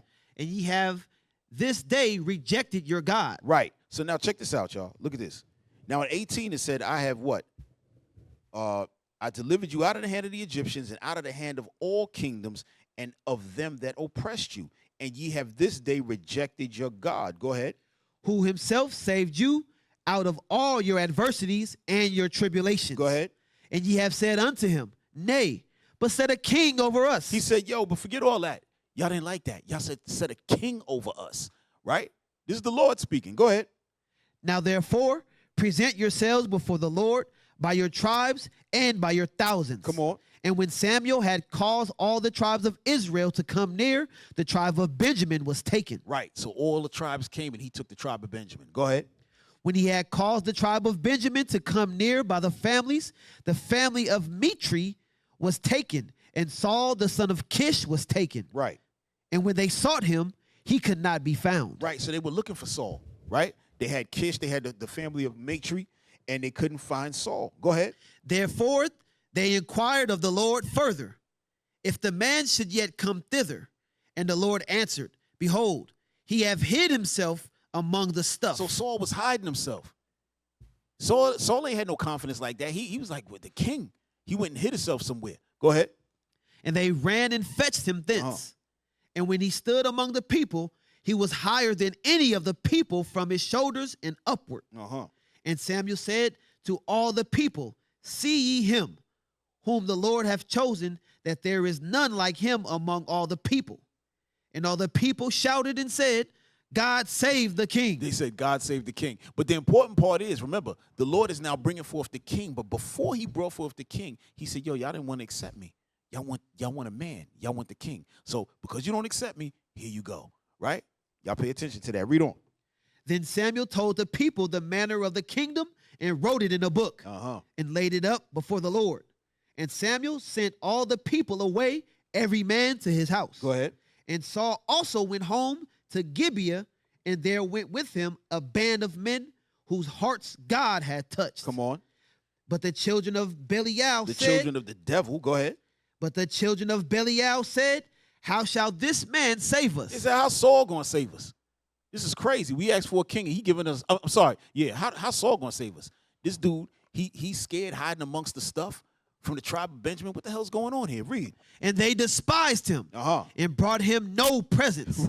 Right. But he held his peace. Right. They brought him no presents. Right. They wasn't trying to inaugurate him, in other words. Right. Jump down to, all right, so go to chapter 11, 12 through 15, y'all. This is the book of 1 Samuel, chapter 11 and verse 12. And the people said unto Samuel, Who is he that said, Shall Saul reign over us? Bring the men that we may put them to death. Right. So when you read, Saul and them had got into the war. Right. Saul did damage. Right. And now the people are saying, who was speaking against Saul? Read. And Saul said, There shall not a man be put to death this day, for today the Lord hath wrought salvation in Israel. Right. Then said Samuel to the people, Come, and let us go to Gilgal and renew the kingdom there. Come on. And all the people went to Gilgal, and there they made Saul king before the Lord in Gilgal. Right. So the Lord wanted the people to see Saul win a battle so they could get behind him. Right. Because that's the first thing he said. Make Saul captain over my people to deliver them out of the hand of Philistines. Right. But only Saul knew about it and Samuel. Because once he brought them and won that battle, now the people were automatically going to get behind him. Same thing they did with Gideon. Gideon destroyed the Midianites. They said, oh, we want to run behind you, Gideon. That's how the people were. So that's why the Lord did that, to allow Saul to win that battle so the people could get behind him. So once they won, now they said, wait a minute, who them guys that was talking about they wasn't behind Saul? Read. And there they sacrificed sacrifices of peace offerings before the Lord. And there Saul and all the men of Israel rejoiced greatly. Right, rejoiced greatly. All right. Hold on, y'all. All right, so jump to chapter 12. Now what we doing? We going through the timeline, right? Saul became the king, right? Now we're jumping. We getting to something, y'all. Y'all just pay attention. Now all of the, I'm not going through every detail of what's happening here because y'all gonna have to catch up on your reading. But we're getting to something. All right, go ahead. Give me 12. We're gonna start in verse 1 and we reading down to 12. This is the book of 1 Samuel, chapter 12, and verse 1. And Samuel said unto all Israel, Behold, I have hearkened unto your voice in all that ye said unto me, and have made a king over you. Come on. And now, behold, the king walketh before you, and I am old and gray-headed. And behold, my sons are with you, and I have walked before you from my childhood unto this day. That's right. Behold, here I am, witness against me before the Lord and before his anointed, whose ox have I taken? So now Samuel is saying, whose ox have I taken? Go ahead. Or whose ass have I taken? Come on. Or whom have I defrauded? Right. What? Who bribed me and made me to what? To mess up judgment, pervert judgment. That's what he's asking. Go ahead. Whom have I oppressed? Come on. Or of whose hand have I received any bribe to blind mine eyes There you therewith? go ahead. And I will restore it to you. Right. He said, any foul thing I did, let me know. I'm going to restore it to you. Go ahead. Read on. And they said, Thou hast not defrauded us, nor oppressed us. Go ahead. Neither hast thou taken aught of any man's hand. Go ahead. And he said unto them, The Lord is witness against you, and his anointed is witness this day, that ye have not found aught in my hand. And they answered, He is witness. Go ahead. And Samuel said unto the people, It is the Lord that advanced Moses and Aaron, and that brought your fathers out of the land of Egypt. Right. It's the Lord that advanced Moses and Aaron, right? Moses became the head of Israel. Aaron became the priest, right? Go ahead. Now therefore stand still, that I may reason with you before the Lord of all the righteous acts of the Lord, which he did to you and to your fathers. Okay, come on. When Jacob was come into Egypt, and your fathers cried unto the Lord, then the Lord sent Moses and Aaron, which brought forth your fathers out of Egypt and made them dwell in this place. Go ahead.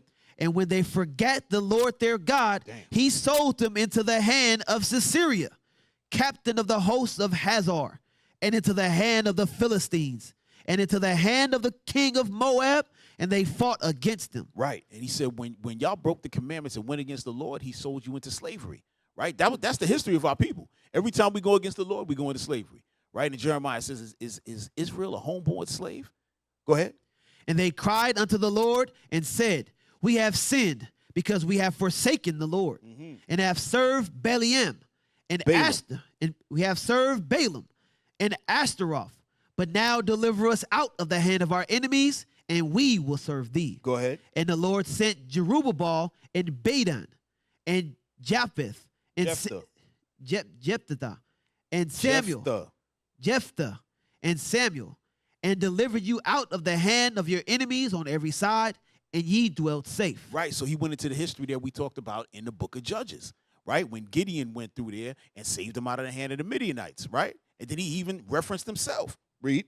And when ye saw that Neash, the king of the children of Ammon, came against you, ye said unto me, Nay, but a king shall reign over us, when the Lord your God was your king. You see that? He said, when you seen, what was that, Nahash? And the children of Ammon came against you. After all the times all these other nations came against you, guess what? The Lord rose up the priest to what? To talk, deal with him, and he's going to tell us the right way to go. This is the same thing over and over again. But this time, right, I got raised up, and you did what? You said, no, we want a king. That's what he said. And behold, the Lord hath set, that last part, I'm sorry, y'all. But a king shall reign over us when the Lord your God was king. The Lord, Christ, was always the king over Israel, but they never understood it. But let's get some understanding on that, y'all. Let's get some understanding on that. All right, make sure y'all taking notes on this. This is Genesis 14. We're coming back. Genesis 14. Take notes, y'all. All right, this is Genesis 14. We're going to start in verse 1. We're going to read 1 through 4, and then we're going to jump. It's the book of Genesis, chapter 14, and verse 1. And it came to pass in the days of Amraphel, king of Shinar. King of Shinar, go ahead. Arach, king of Eleazar. Right, Ariach, king of Eleazar, go ahead. Eleazar shed Chedorlaomer, king of Elam, Right. and Tidal, king of nations. Right. Go ahead. That these made war with Bera, king of Sodom, Go ahead. and with Bersha, king of Gomorrah. Right. So y'all probably didn't know that Sodom and Gomorrah had kings there. Those were separate cities. So now you seeing a bunch of war going on with all these different kings going at each other. Go ahead. Shenab, king of Admah, Uh-huh. and Shemeber, king of Zeboim. and the king of Bela, which is Zoar. Go ahead. All these were joined together in the vale of Siddim, which is the salt sea. Go ahead. 12 years they served Chedorlaomer, and in the 13th year they rebelled. Right. Now let's jump to verse 10. Verse 10. And the vale of Siddim was full of slipments. Slime pits. Come Slime on, bro. pits. Yes, sir. Stay in the spirit. Go ahead. And the vale of Siddim was full of slime pits. And the king of Sodom and Gomorrah fled there, And fell there. and fell there. Meaning they got killed. Go ahead. And they that remained fled to the mountain. Go ahead. And they took all the goods of Sodom and Gomorrah and all their victuals and went their way. Right. Those are victuals. That's food and all that. Right. All their wares. Go ahead.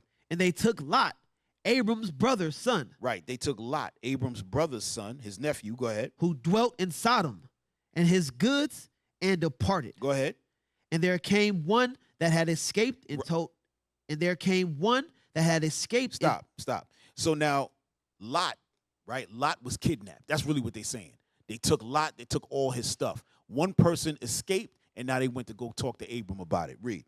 And told Abram the Hebrew, for he had dwelt in the plain of Mamre, the Amorite, brother of Eshcol, and brother of Anar.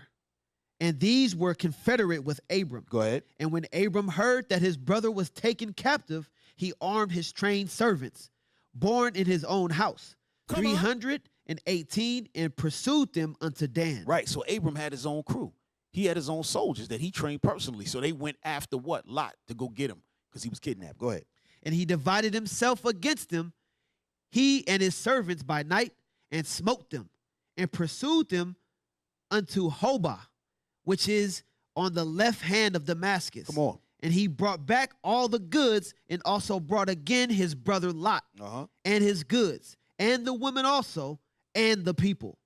And the king of Sodom went out to meet him after his return from the slaughter of Chedorlaomer and of the kings that were with him at the valley of Shiva, which is the king's dale. And Melchizedek, king of Salem, brought forth bread and wine, and was the priest of the Most High God. And he blessed him and said, Blessed be Abram. Whoa. Read 18 again. Verse 18. And Melchizedek, king of Salem, brought forth bread and wine, and he was the priest of the Most High God. So now, Melchizedek, right, said that he was what? The king of Salem, brought forth bread and wine, and he was the priest of the Most High God. So now, where does bread and wine get instituted? How does he bring in bread and wine here in the book of Genesis? We reading him with Abram. Abram wasn't even changed to Abraham yet, and Melchizedek is bringing bread and wine. Now, the other day, Deacon Malachi was doing a class, and Deacon Athan was next to him. I can't remember what day it was, and then Deacon Athan said, yeah, about the bread and wine. I had read this many times, and I didn't even click that it was bread and wine. I had to hit Deacon Athan. Shout out to Deacon Malachi and Deacon Athan. I had to hit Deacon Athan. I said, yo, all this time I read this 1,000 times, and I didn't even realize the bread and the wine. Let's get that real quick, y'all. Give me y'all 1 Corinthians 11 and 23. We're going to come back. 1 Corinthians 11, 23. All right? Let's get the understanding. All praises. Remember, it said it said the Lord was your king. You wanted a king, but the Lord was already your king. We're going to show you that right now. Go ahead, 1 Corinthians 11. It's the book of 1 Corinthians, chapter 11 and verse 23. Come on. For I have received of the Lord that which also I delivered unto you, that the Lord Jesus, the same night in which he was betrayed, took bread. Go ahead. And when he had given thanks, he brake it and said, Take, eat. This is my body which is broken for you. This do in remembrance of me. Right. So Christ took that bread, right? and said, this bread is going to be what? It's going to be my body, right? This is going to signify my body. This is what it's saying, right? Go ahead. After the same manner also he took the cup when he had supped, saying, this cup is the New Testament in my blood. This do ye as oft as ye drink it in remembrance of me. Right, so this is the wine. He's saying this is representing my blood, right? So the body and the blood. Go ahead, read. For often as ye eat this bread and drink this cup, ye do show the Lord's death till he come. Right. Wherefore, yes, sir. We good right there. Yes, sir. We good right there, right? So you got the bread and you got the wine, right? You got Christ, you got Melchizedek, right? So that's letting you know that what? Melchizedek was what? He was what? The king of Salem, right? All you got to do is think about the king of Jerusalem. You know what I'm saying? The king of Jerusalem. That's really what it is, right? Who is Melchizedek? Where did he come from all of a sudden, right? He came with the bread and the wine. Christ is now showing us bread and wine to do what? To show, hold on, in remembrance of me. Do this in remembrance of me, right? And it says, this do ye as oft as ye drink it in remembrance of me. I'm missing something, y'all. Something I want to bring out. Oh, man. Oh, this show the Lord's death till he come. That's the part I want, right? I think, yes, verse 26. For as often as ye eat this bread and drink this cup, ye do show the Lord's death till he come. But Melchizedek had already been doing that from before, right? Let's jump to something real quick. Give me Hebrews chapter 7 real quick. All right, Hebrews 7. What we showing you? That Christ was already the king over Israel back then, all right? But our people couldn't see it. Just like in the New Testament, we couldn't see it. Well, a lot of us couldn't see it, but a lot of us did, right? Hebrews 7, let's go verses 1 and 2. It's the book of Hebrews, chapter 7 and verse 1. Come on. For this Melchizedek, king of Salem, priest of the Most High God, who met Abraham returning from the slaughter of the kings, Go ahead. and blessed him. Right. So now we seeing it, right? We just read that in Genesis 14. That what? Melchizedek, the king of Salem, priest of the Most High God, who met Abraham returning from the slaughter of the kings. We read about all them kings, right? And how Abraham went over there and did that damage. Go ahead, verse 2. Verse 2. To whom also Abraham gave a tenth part of all. Right. Abraham paid him tithes. We didn't read that part, right? That was in the next verse right after that, right? To whom also Abraham gave a tenth part of all, first being, okay, I'm sorry. First being by interpretation, king of righteousness. Go ahead. And after that also king of Salem, which is king of peace. Which is king of peace. All right. We're going to come back to Hebrews. Go to Isaiah 9 real quick. Go to Isaiah 9 real quick, y'all. Take notes. Take notes. All right, give me 9 and 6. It's the book of Isaiah, chapter 9 and verse 6. For unto us a child is born, unto us a son is given, and the government shall be upon his shoulder. Go ahead. And his name shall be called Wonderful. Go ahead. Counselor. The Mighty God. Let's go. The Everlasting Father. The Prince of Peace. The Prince of Peace, right? So over here, it was calling him the King of Peace. Isaiah saying the Prince of Peace, right? Come on, let's go back to, oh, hit me with Genesis 49 real quick. 49 and 10, read that. Yes, sir. It's the book of Genesis, chapter 49 and verse 10. Come on. The scepter shall not depart from Judah. Right, the scepter, the rulership shall not depart from Judah. Go ahead. Nor a lawgiver from between his feet. Go ahead. Until Shiloh come. Until Shiloh come. Right? Hey, give me the meaning of Shiloh. Just push that up real quick. It's already there? Yeah, just show that real quick, y'all. Read that, bro. Look at that. This is the definition of Shiloh. The name Shiloh of Hebrew origin typically has two main meanings: tranquil or peaceful. Right, tranquil or peaceful, right? So it says till Shiloh come, meaning the peaceful one. That's talking about Christ, the King of Peace, the Prince of Peace, and he's being called Shiloh in Genesis 49.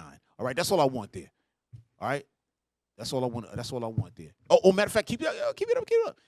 Scroll real quick. Read right the last part. There you go, right there.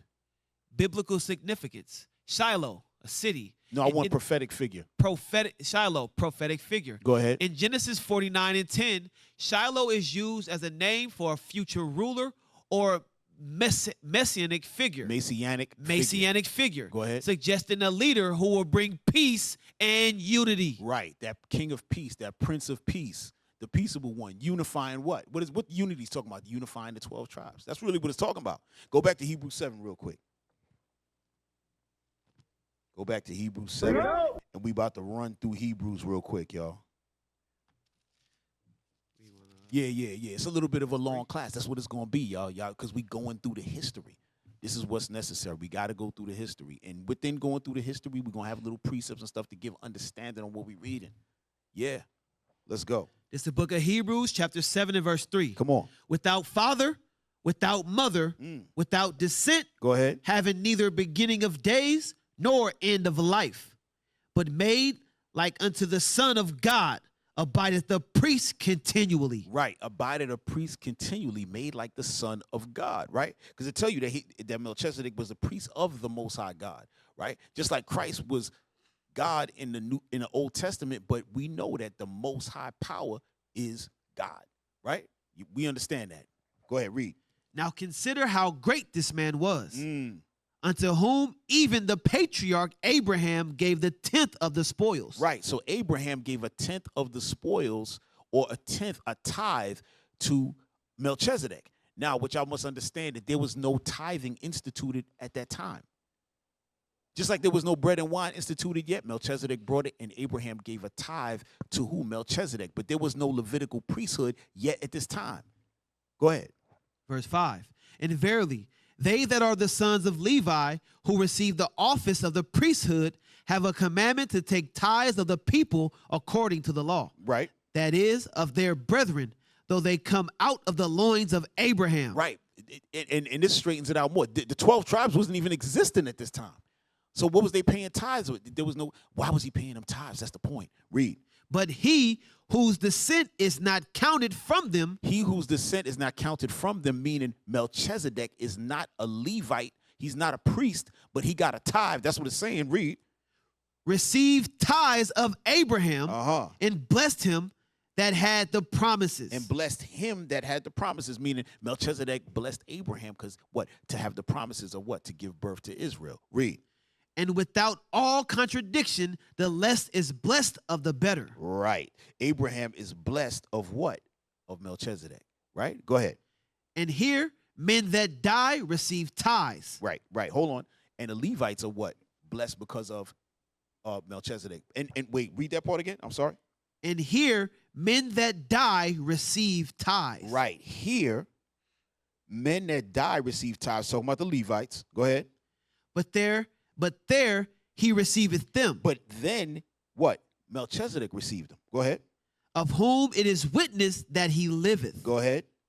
And as I may so say, Levi also, who received tithes, paid tithe in Abraham. Right. And as I may say so say, Levi also, who received the tithes, paid tithes in Abraham. What sense does that make if Levi wasn't even here at the time when Melchizedek was around?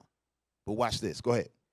For he was yet in the loins of his father when Melchizedek met him. Right. They trying to say that Levi, well, they're not trying to say, Levi, who was of the 12 tribes, was in the loins, meaning what? The scrotum sack. he was in the sperm, you know what I'm saying, of Abraham, right? So therefore, the Levites paid tithes by being the sons of Abraham. Are y'all understanding what the scriptures are saying? Because Abraham gave birth to who? Isaac. Isaac gave birth to who? Jacob. Jacob gave birth to the 12 tribes. So therefore, through the line, they basically gave tithes. The Levites themselves gave tithes to Melchizedek. This is what the scripture is saying. All right? Come on. Verse 11. Go ahead. If therefore perfection were by the Levitical priesthood, for under it the people received the law. Go ahead. What further need was there that another priest should rise after the order of Melchizedek, right, and not be called after the order of Aaron? Right. They said, what would be the purpose of another priest coming if the Levitical priesthood had brought perfection? Because we know it didn't, right? Because there was no Christ in it, right?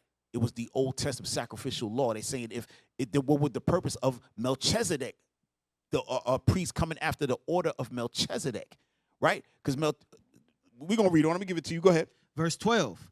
For the priesthood being changed, The priesthood had to be changed. Why? Because there was going to be no longer a Levitical priesthood, right? Go ahead. there is made of necessity a change also of the law. Right. The change of the law means what? No more sacrificial law. Read. For he of whom these things are spoken pertaineth to another tribe, Right. Who is it spoken of? It's talking about Christ. He pertains to the tribe of Judah. He's not a Levite. That's what it's saying. Read.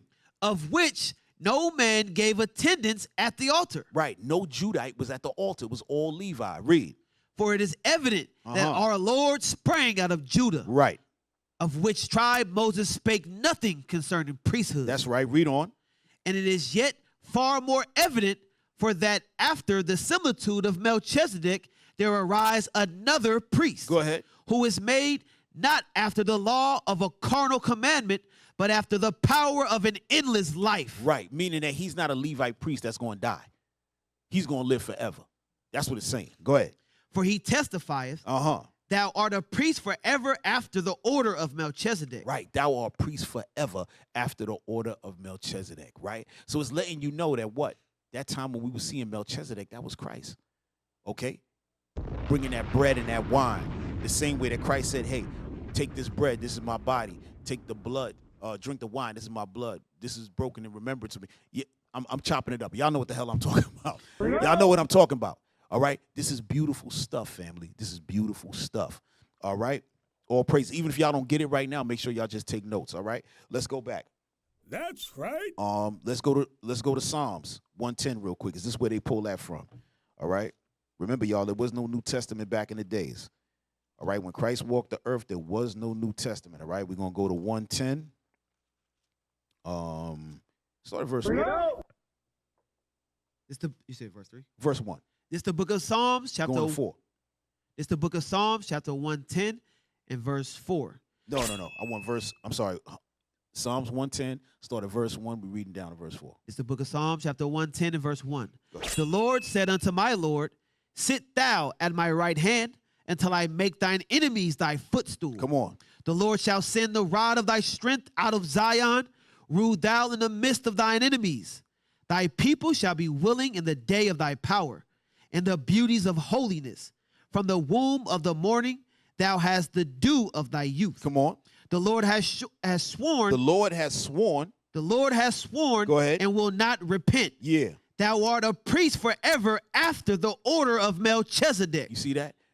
Thou art a priest forever after the order of Melchizedek. All right? That's it.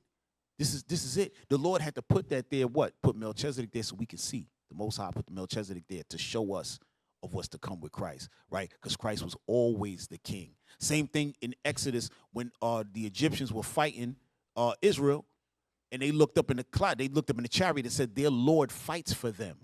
All right? That was always the case, but that's why the Lord said, you know what? Y'all ain't right. Because I fought all the battles. I killed everybody for y'all, right? Like scriptures say, I ransomed Egypt for y'all, and then you asked for a king, right? But it is what it is, all right? So now let's go back to 1 Samuel, y'all.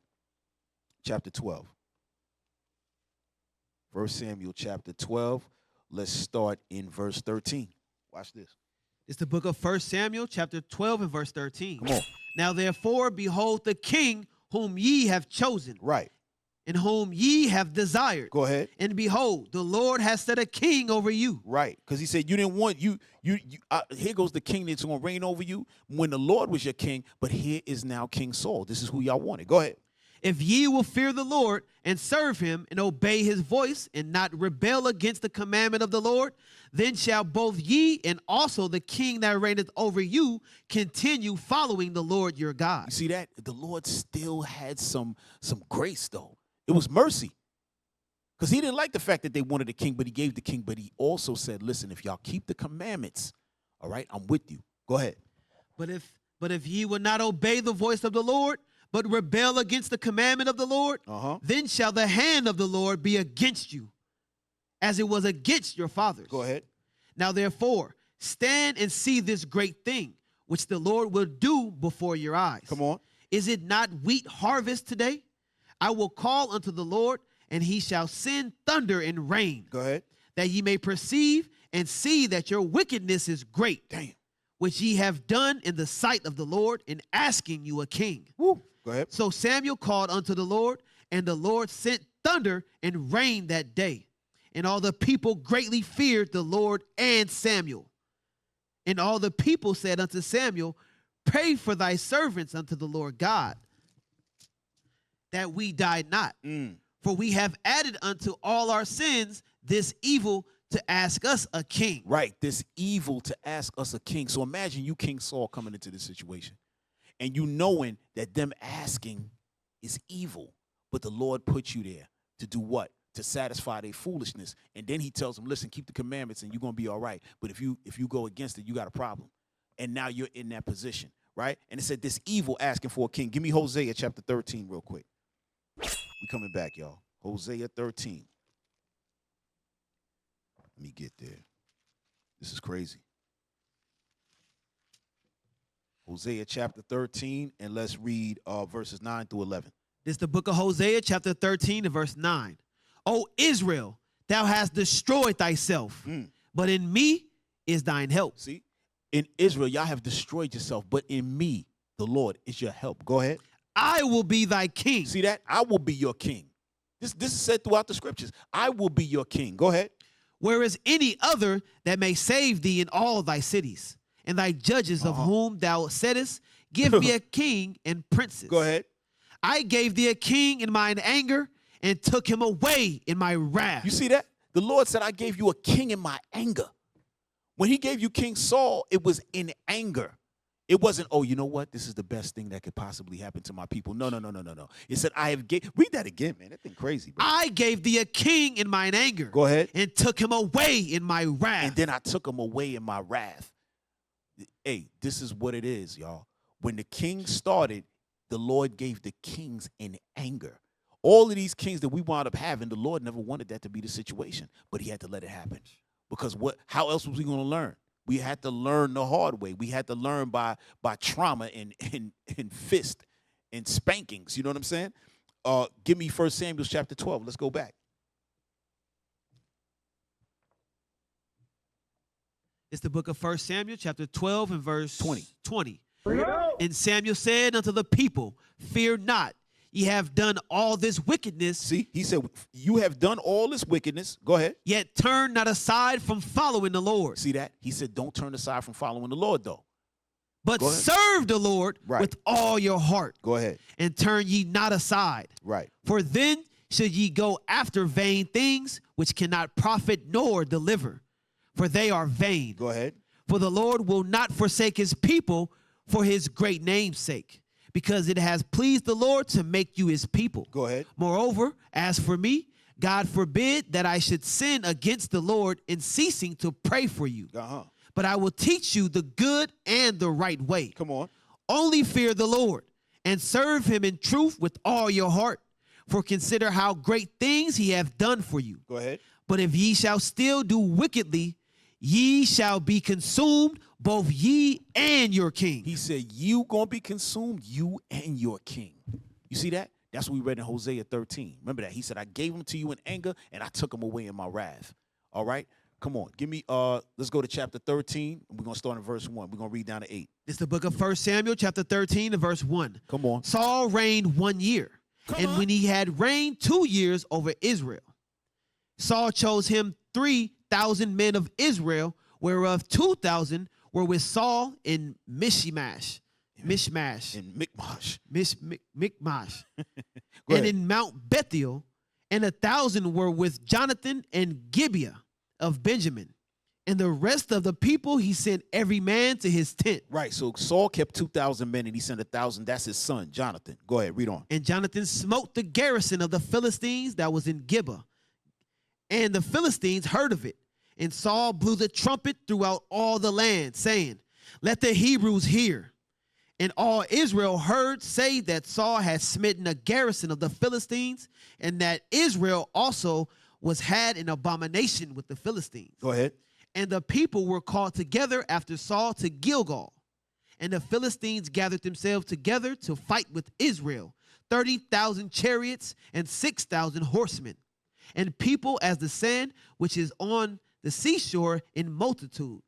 And they came up and pitched in Mishmash, eastward from Bethaven. When the men of Israel saw that they were in strait, for the people were in a strait, meaning they were in a hard and tough position. Go ahead. Were in a strait, for the people were distressed. Then the people did hide themselves in caves and thickets and rocks, and in high places and in pits. And some of the Hebrews went over Jordan to the land of Gad and Gilead. As for Saul, he was yet in Gilgal, and all the people followed him trembling. And he tarried 7 days according to the set time that Samuel had appointed. But Samuel came not to Gilgal, and the people were scattered from him. Now remember that, right? It said the set time that Samuel had appointed. Remember when Saul was first becoming king, and Samuel told him, when you go here, you're going to meet this people. The prophets are going to come down, this and that. You're going to stay here for this amount of time. I'm going to come down and I'm going to do a sacrifice. That's what this is talking about, right? Now, we're going to jump to, just read on. Read on. Verse 9. Yeah. And Saul said, bring hither a burnt offering to me and peace offerings. Right. And go ahead. And he offered the burnt offering. Right. So Saul said, bring hither a burnt offering to me, and he's going to offer the burnt offerings. Right? Go ahead. And it came to pass that as soon as he had made an end of offering the burnt offering, behold, Samuel came. And Samuel went out to meet him. Saul went out to meet him. Oh, sorry. And Saul went out to meet him, that he might salute him. Go ahead. And Samuel said, what hast thou done? And Saul said, because I saw that the people were scattered from me, and thou camest not within the days appointed, and that the Philistines gathered themselves together at Mishmash. Therefore said I, the Philistines will come down now upon me to Gilgal, and I have not made supplication unto the Lord. I forced myself, therefore, and offered a burnt offering. Read. And Samuel said to Saul, thou hast done foolishly. Thou hast not kept the commandment of the Lord thy God, which he commanded thee. For now would the Lord have established thy kingdom upon Israel forever.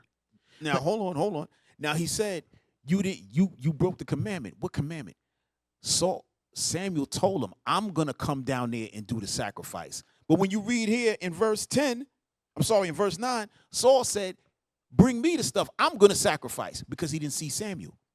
But that's not what the Lord said. First of all, who is Saul to be sacrificing anything? What is he talking about?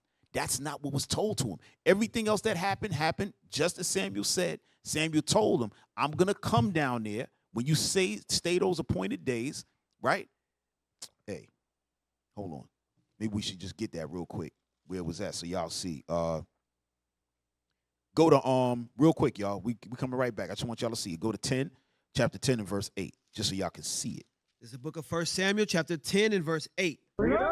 And thou shalt go down before me to Gilgal, right? And behold, I will come down unto thee. I will come down unto thee. This is what Saul is saying. Samuel, go ahead. To offer burnt offerings. Right. And to sacrifice sacrifices of peace offerings. 7 days shalt thou tarry till I come to thee. Right. And show thee what thou shalt do. Right. So when you go back to 13 now, in verse 8, he said, and he tarried 7 days according to the set time that Samuel had appointed, but Samuel came not to Gilgal, and the people were scattered from him. So he started panicking, right?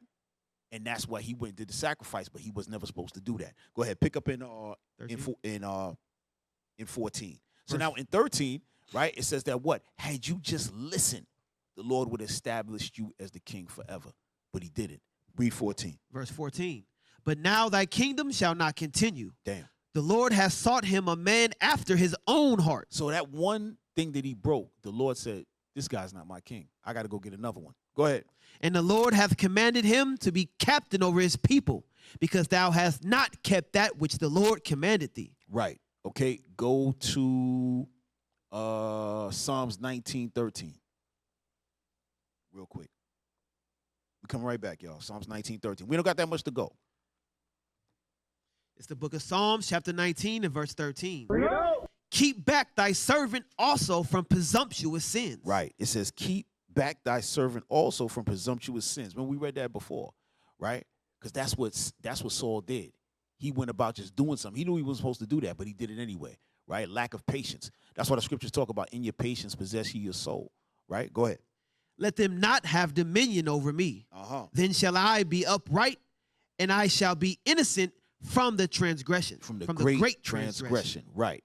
Okay, give me Deuteronomy 17. We're going back to Deuteronomy real quick. 17, y'all. All right, we only got a little bit more to go. Hold tight. Just keep these notes. Write all this down, y'all. 17, and let's start in verse 12. 12 and 13. This is the book of Deuteronomy, chapter 17 and verse 12. And the man that will do presumptuously and will not hearken unto the priest that standeth to minister there before the Lord thy God, or unto the judge, even that man shall die. And thou shalt put away the evil from Israel. Go ahead. And all the people shall hear and fear, and do no more presumptuously. Right. So that sin, what he did, that was a presumptuous sin. So that's the Lord just turned away right away and said, yo, listen, I got to go get a man after my own heart. All right?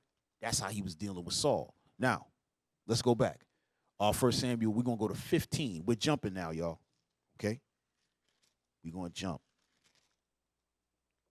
We in 15. Let's start in verse. Oh, no. Yeah, 15, read 1 and 2. It's the book of 1 Samuel, chapter 15, and verse 1. Samuel also said unto Saul, the Lord sent me to anoint thee to be king over his people. Go ahead. Over Israel. Come on. Now therefore hearken thou unto the voice of the words of the Lord. Thus saith the Lord of hosts, I remembered that which Amalek did to Israel, how he laid wait for him in the way when he came up from Egypt. Right. So now I want to talk about Amalek real quick. So the Lord said, I remember that which Amalek did to Israel, how he laid wait for him in the way when he came up from Egypt. Right? Let's get Exodus 17 real quick, y'all. All right? We coming right back. We're going to get the history. That's what this is all about. Getting the history. So when we read stuff like this, we know exactly what's being spoken about. We don't just read this and say, oh, Amalek, oh, and you know, when he tarried and when he laid wait. What we talking about? Let's get it. Exodus, what I said? 17? Okay. Start in verse 8. It's the book of Exodus, chapter 17, and verse 8. Yeah. Then came Amalek and fought with Israel in Rephidim. Right, come on. And Moses said unto Joshua, choose us out men and go out, fight with Amalek. And fight with Amalek, come on. Tomorrow I will stand on the top of the hill with the rod of God in mine hand. Right, so this is when Israel first started fighting with Amalek, right? He said, I'm going to be there, right? And I will stand on the top of the hill with the rod of God in my hand. This is Moses speaking, right? To Joshua. Go ahead. So Joshua did as Moses had said to him and fought with Amalek. And Moses, Aaron, and Hur went up to the top of the hill. Come on. And it came to pass when Moses held up his hand that Israel prevailed. And when he had let down his hand, Amalek prevailed. Right. So Moses was keeping his hand up like this. He's keeping his hand up, right? And when he kept that hand up, Israel was winning. He got tired. He put that hand down. Amalek started winning. Go ahead. Read on. And it came to pass, verse 12. But Moses' hands were heavy. Right. And they took a stone and put it under him, and he sat thereon. Come on. And Aaron and Hur stayed up his hands, the one on one side and the other on the other side. So they gave him a seat. They said, Moses, listen, we can't lose this. Sit down. And they had the two brothers holding his arm up. And Moses stayed like that the whole time with brothers holding his arm. Read. And his hands were steady until the going down of the sun.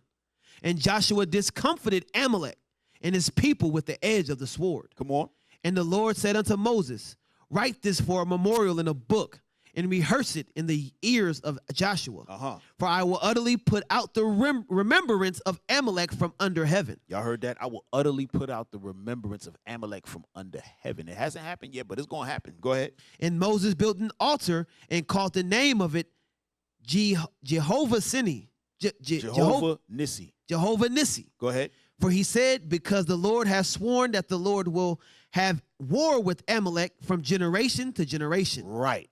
The Lord said we're going to have war with Amalek from generation to generation. That's why we still having war with Amalek. Now it's a different type of war, right? That's the so-called Jewish people today. They're Amalek, right? So we've been having problems since the beginning, all right? Now, go back to 1 Samuel chapter 15. It's the book of 1 Samuel chapter 15. Verse 3. Verse 3. Now go and smite Amalek and utterly destroy all that they have and spare them not, but slay both man and woman, infant and suckling, ox and sheep, camel, and ass. Right. I want to get something real quick. Go to Genesis 36. I wanted to bring this out. We coming back, y'all. Genesis 36. Make sure we know who Amalek is. All right. Some of y'all might not be too cognizant of who Amalek is, but let's get this in our minds so we know. When we read in these scriptures, when the bishop going over certain things in class and we bringing up Amalek, or we just spitting that out, we just using Amalek just amongst ourselves. Y'all got to know who the hell we talking about. All right. That's 36. Start at verse 8. Go down to 12. It's the book of Genesis, chapter 36 and verse 8. Come on. Thus dwelt Esau in Mount Seir. Esau is Edom. Right. So this is Esau we talking about. Go ahead. And these are the generations of Esau, the father of the Edomites in Mount Seir. Come on. These are the names of Esau's sons. Let's go. Eliphaz, the son of Adah, the wife of Esau. Ruel, the son of Bashemath, the wife of Esau. Damn, bro. You ain't know your name was an Esau name. There you go. Okay. Terrible.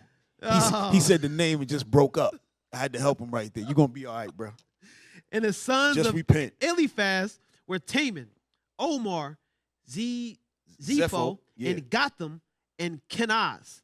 And Timnah was concubine to Eliphaz, Esau's son. Go ahead. And she bare to Eliphaz and Amalek. Amalek, right? That's Amalek who we reading about, right? This is that Amalek who we reading about, right? It said we're going to have war with Amalek. It's talking about Amalek and all his children. That's what it's talking about. Read on.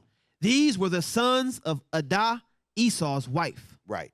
That's what we wanted out of there, right? Because we wanted to show you who Amalek was, that he's an Edomite, right? Now, real quick, give me 1 Samuel. Go back to 1 Samuel 15. We're picking up in 4. We're going to 8. We only got a few more, y'all. It's the book of 1 Samuel, chapter 15, and verse 4. Come on. And Saul gathered the people together and numbered them in Telaim, Right. 200,000 footmen and 10,000 men of Judah. Right. And Saul came to a city of Amalek and laid wait in the valley. Come on. And Saul said unto the Kenites, Go, depart, get you down from among the Amalekites, lest I destroy you with them. For ye showed kindness to all the children of Israel when they came up out of Egypt. So the Kenites departed from among the Amalekites. Right. So the Kenites was dwelling amongst the Amalekites. Saul told them, listen, get from amongst them. Y'all some good dudes. But once we start running through there, we killing everything. So make sure you're not there. Go ahead. And Saul smote the Amalekites from Havilah until thou comest to Shur, that is over against Egypt. Come on. And he took Agag, the king of the Amalekites, alive, and utterly destroyed all the people with the edge of the sword. Right. So he took Agag, the king of the Amalekites, right? He took Agag, the king of the Amalekites, alive and utterly destroyed the people with the edge of the sword. So he killed the people. He took the king, right? But I want to show y'all something real quick. Go to Esther, right? Just remind y'all, right? Who we dealing with. Go to the book of Esther. You want the one in the Apocrypha? No, not in the Apocrypha. In the Bible. Esther in the Bible, y'all. Okay. Book of Esther in the Bible. I want chapter 3. Chapter 3. Let me just get to Esther. I can't even find it. Chapter 3 and verse 1, and we're going to jump. It's the book of Esther, chapter 3 and verse 1. After these things did King Ahasuerus promote Haman, the son of Hammedatha, the Agagite. The Agagite. Agagite. Right. That's who we just read about. Remember, we just read about King Agag, right? Or Agag, the king of the Amalekites. Haman, right, is one of his descendants. Okay? So Haman is an Agagite, right? That was what? Dealing with the Persian Empire during that time. He was high up under the Persian king. All right, read. And advanced him and set his seat above all the princes that were with him. Verse 10. Verse 10. And the king took his ring from his hand and gave it unto Haman, the son of Hammedatha, the Agagite, the Jews' enemy. The Jews' enemy. Why? Because remember, the Lord said we're going to be fighting with Amalek from generation to generation. And if you know the history on Esther, you're going to see that Haman tried to get all of us knocked off. And then guess what? He wound up getting his head knocked off. But I just wanted to show y'all the descendancy. All right? That war is going to always continue. All right? So now, let's go back to 1 Samuel chapter 15 and we're going to start in verse 9 and read down. All right? It's the book of 1 Samuel, chapter 15, and verse 9. Come on. But Saul and the people spared Agag and the best of the sheep and of the oxen and of the fatlings and the lambs. Go ahead. And all that was good, and would not utterly destroy them. But everything that was vile and refuse. And refuse. Go ahead. And refuse that they destroyed utterly. Then came the word of the Lord unto Samuel, saying, It repented me that I have set up Saul to be king, for he is turned back from following me, and hath not performed my commandments. And it grieved Samuel, and he cried unto the Lord all night. Right. And it grieved Samuel because Saul would just always not listening. He just won't carry out the plan in full. Read. And when Samuel rose early to meet Saul in the morning, it was told Samuel, saying, Saul came to Carmel, and behold, he set him up a place, and is gone about, and passed on, and gone down to Gilgal. And Samuel came to Saul, and Saul said unto him, Blessed be thou of the Lord. I have performed the commandment of the Lord. And Samuel said, What meaneth then this bleating of the sheep in mine ears, and the lowing of the oxen which I hear? Right. So Samuel said, so if you did what the Lord said, why do I hear sheep and ox making noise? The Lord said to kill every animal, every man, every child, everything, every woman. Nothing should be alive, but I'm hearing damn sheep and ox and all that. Read. And Saul said, They have brought them from the Amalekites, for the people spared the best of the sheep and of the oxen to sacrifice unto the Lord thy God. And the rest we have utterly destroyed. So now Saul trying to say, well, listen, we brought all of that. The people brought. That's what he said. The people, they brought it so that they can sacrifice unto the Lord. Go ahead. Then Samuel said unto Saul, Stay, and I will tell thee what the Lord has said to me this night. Damn. And he said unto him, Say on. And Samuel said, When thou wast little in thine own sight, wast thou not made the head of the tribes of Israel? That part is important. Because it said when you was little in your own sight, meaning Saul didn't even see himself as anything. Remember, he was hiding amongst the stuff. He didn't see himself as anything. Samuel, the Lord raised him up. Now he's the head. He's the king. Now you ain't listening. Or now you can't listen. Now you can't just take basic orders when you didn't even see yourself as a leader before. Because you wasn't a leader. We made you a leader. And now you can't listen. Read. Wast thou not made the head of the tribes of Israel? And the Lord anointed thee king over Israel? And the Lord set thee on the journey and said, Go and utterly destroy the sinners, the Amalekites, and fight against them until they be consumed. Wherefore then didst thou not obey the voice of the Lord, but didst fly upon the spoil, and didst evil in the sight of the Lord? Right. And Saul said to Samuel, Yea, I have obeyed the voice of the Lord. He said, I obeyed the voice of the Lord. This man, he didn't understand. He said he obeyed the voice of the Lord. Samuel's telling him you did not obey the voice of. He said, I did. He's going back and forth. Read. And have gone the way which the Lord had sent me, and have brought Agag the king of Amalek, and have utterly destroyed the Amalekites. But the people took of the spoil, sheep and oxen, the chief of the things which should have been utterly destroyed, to sacrifice unto the Lord thy God in Gilgal. Right, he's still saying foolishness. Go ahead. And Samuel said, Hath the Lord as great delight in burnt offerings and sacrifice as in obeying the voice of the Lord? And that's important because that was the whole point of Israel when the Lord did away with the sacrificial law. Because that's not where the delight is for the Lord. It's not about the sacrificing. It's about the obeying of the commandments, right? Tell you that in Hebrews as well, right? But it's telling you this here. It's always been that way. The Lord said, what? Do I want your burnt offerings more than I want you to keep the commandment that I told you? What's the point of you sinning and then coming to me and asking for forgiveness when you just don't do it? Just do what I told you. That's what the scripture is saying. Read. Behold, to obey is better than sacrifice. Go ahead. And to hearken than that the fat of rams. Uh-huh.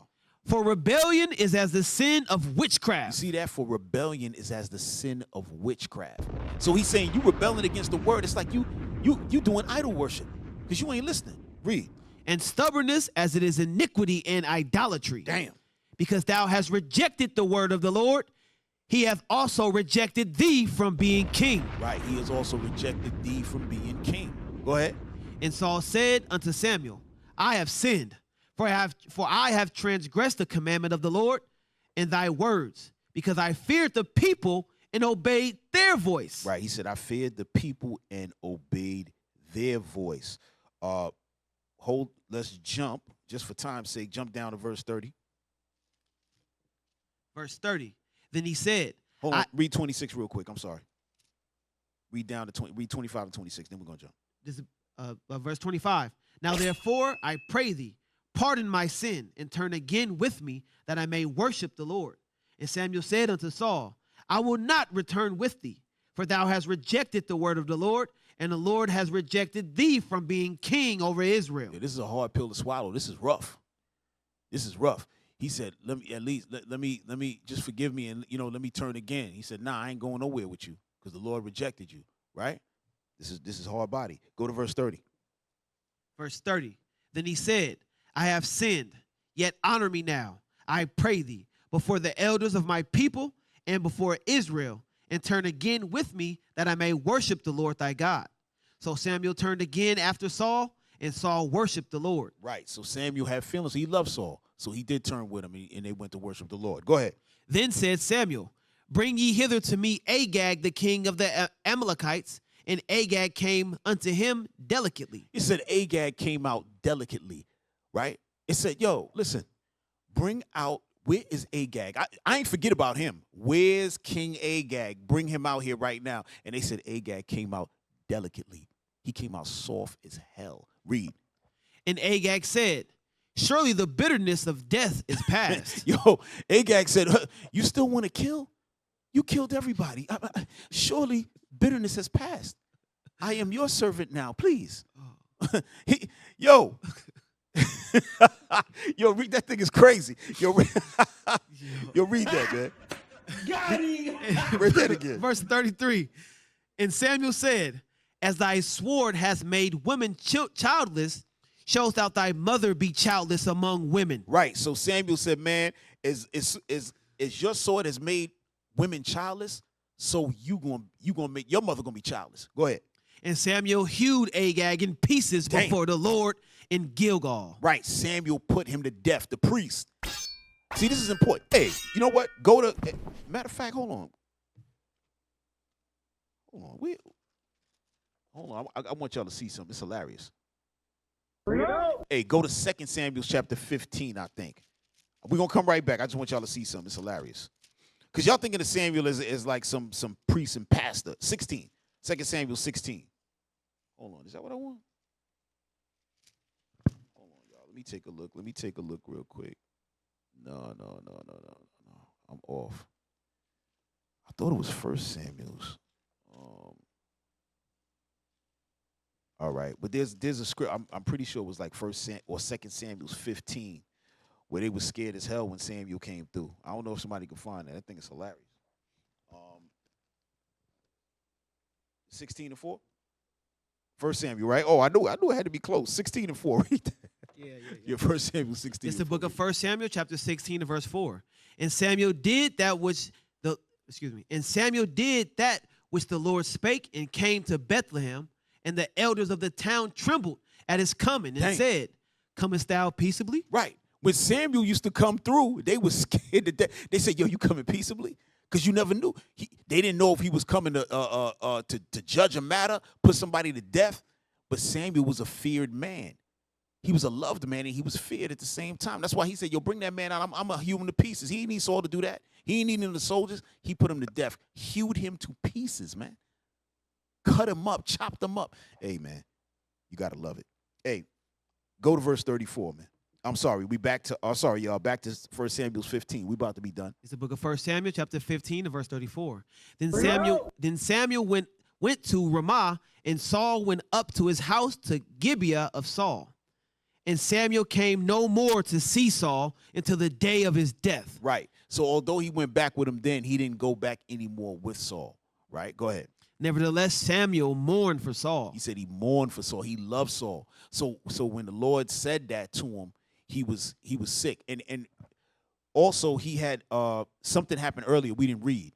When Samuel was first becoming a priest, the Lord had told him that he was going to put Eli and his sons to death. Now remember, Eli was the priest over Samuel at the time when he was young. And he told Samuel, I'm going to put Eli and sons to death because his sons is foul and he ain't stop them. And that came to pass. So Samuel knew what that meant. When the Lord gave his word, he already knew that this is going bad. So he mourned for Saul because he loved him, and he was like, damn, you know what I'm saying? He was dumb, and now he going to pay for that, you know? But read on. Just finish it up. Verse 35. And Yeah. Samuel came no more to see Saul until the day of his death. Nevertheless, Samuel mourned for Saul, and the Lord repented that he had made Saul king over Israel. Right. And we're going to end it there, y'all. We're going to end it there. I know y'all held y'all for a while, right? But this is what? Part 1. Israel wanted a king. So now we started off with King Saul, right? So the next installment, I'll probably be in a couple of weeks or whatever. We're going to get into the end of Saul, get into King David. We're going to move on and talk about the wars and everything. Y'all make sure y'all stay tuned. There's going to be some good things coming out. All right? So with that, Captain Zakai, my reader, Soldier Ruel, and with that, we're going to say shalom. Enjoy the rest of y'all evening. All right? What is a nation? Nation is family. Nation is community. Nation is men leading by example. Nation is women's support. Nation is children with role models. Nation is unity. Nation is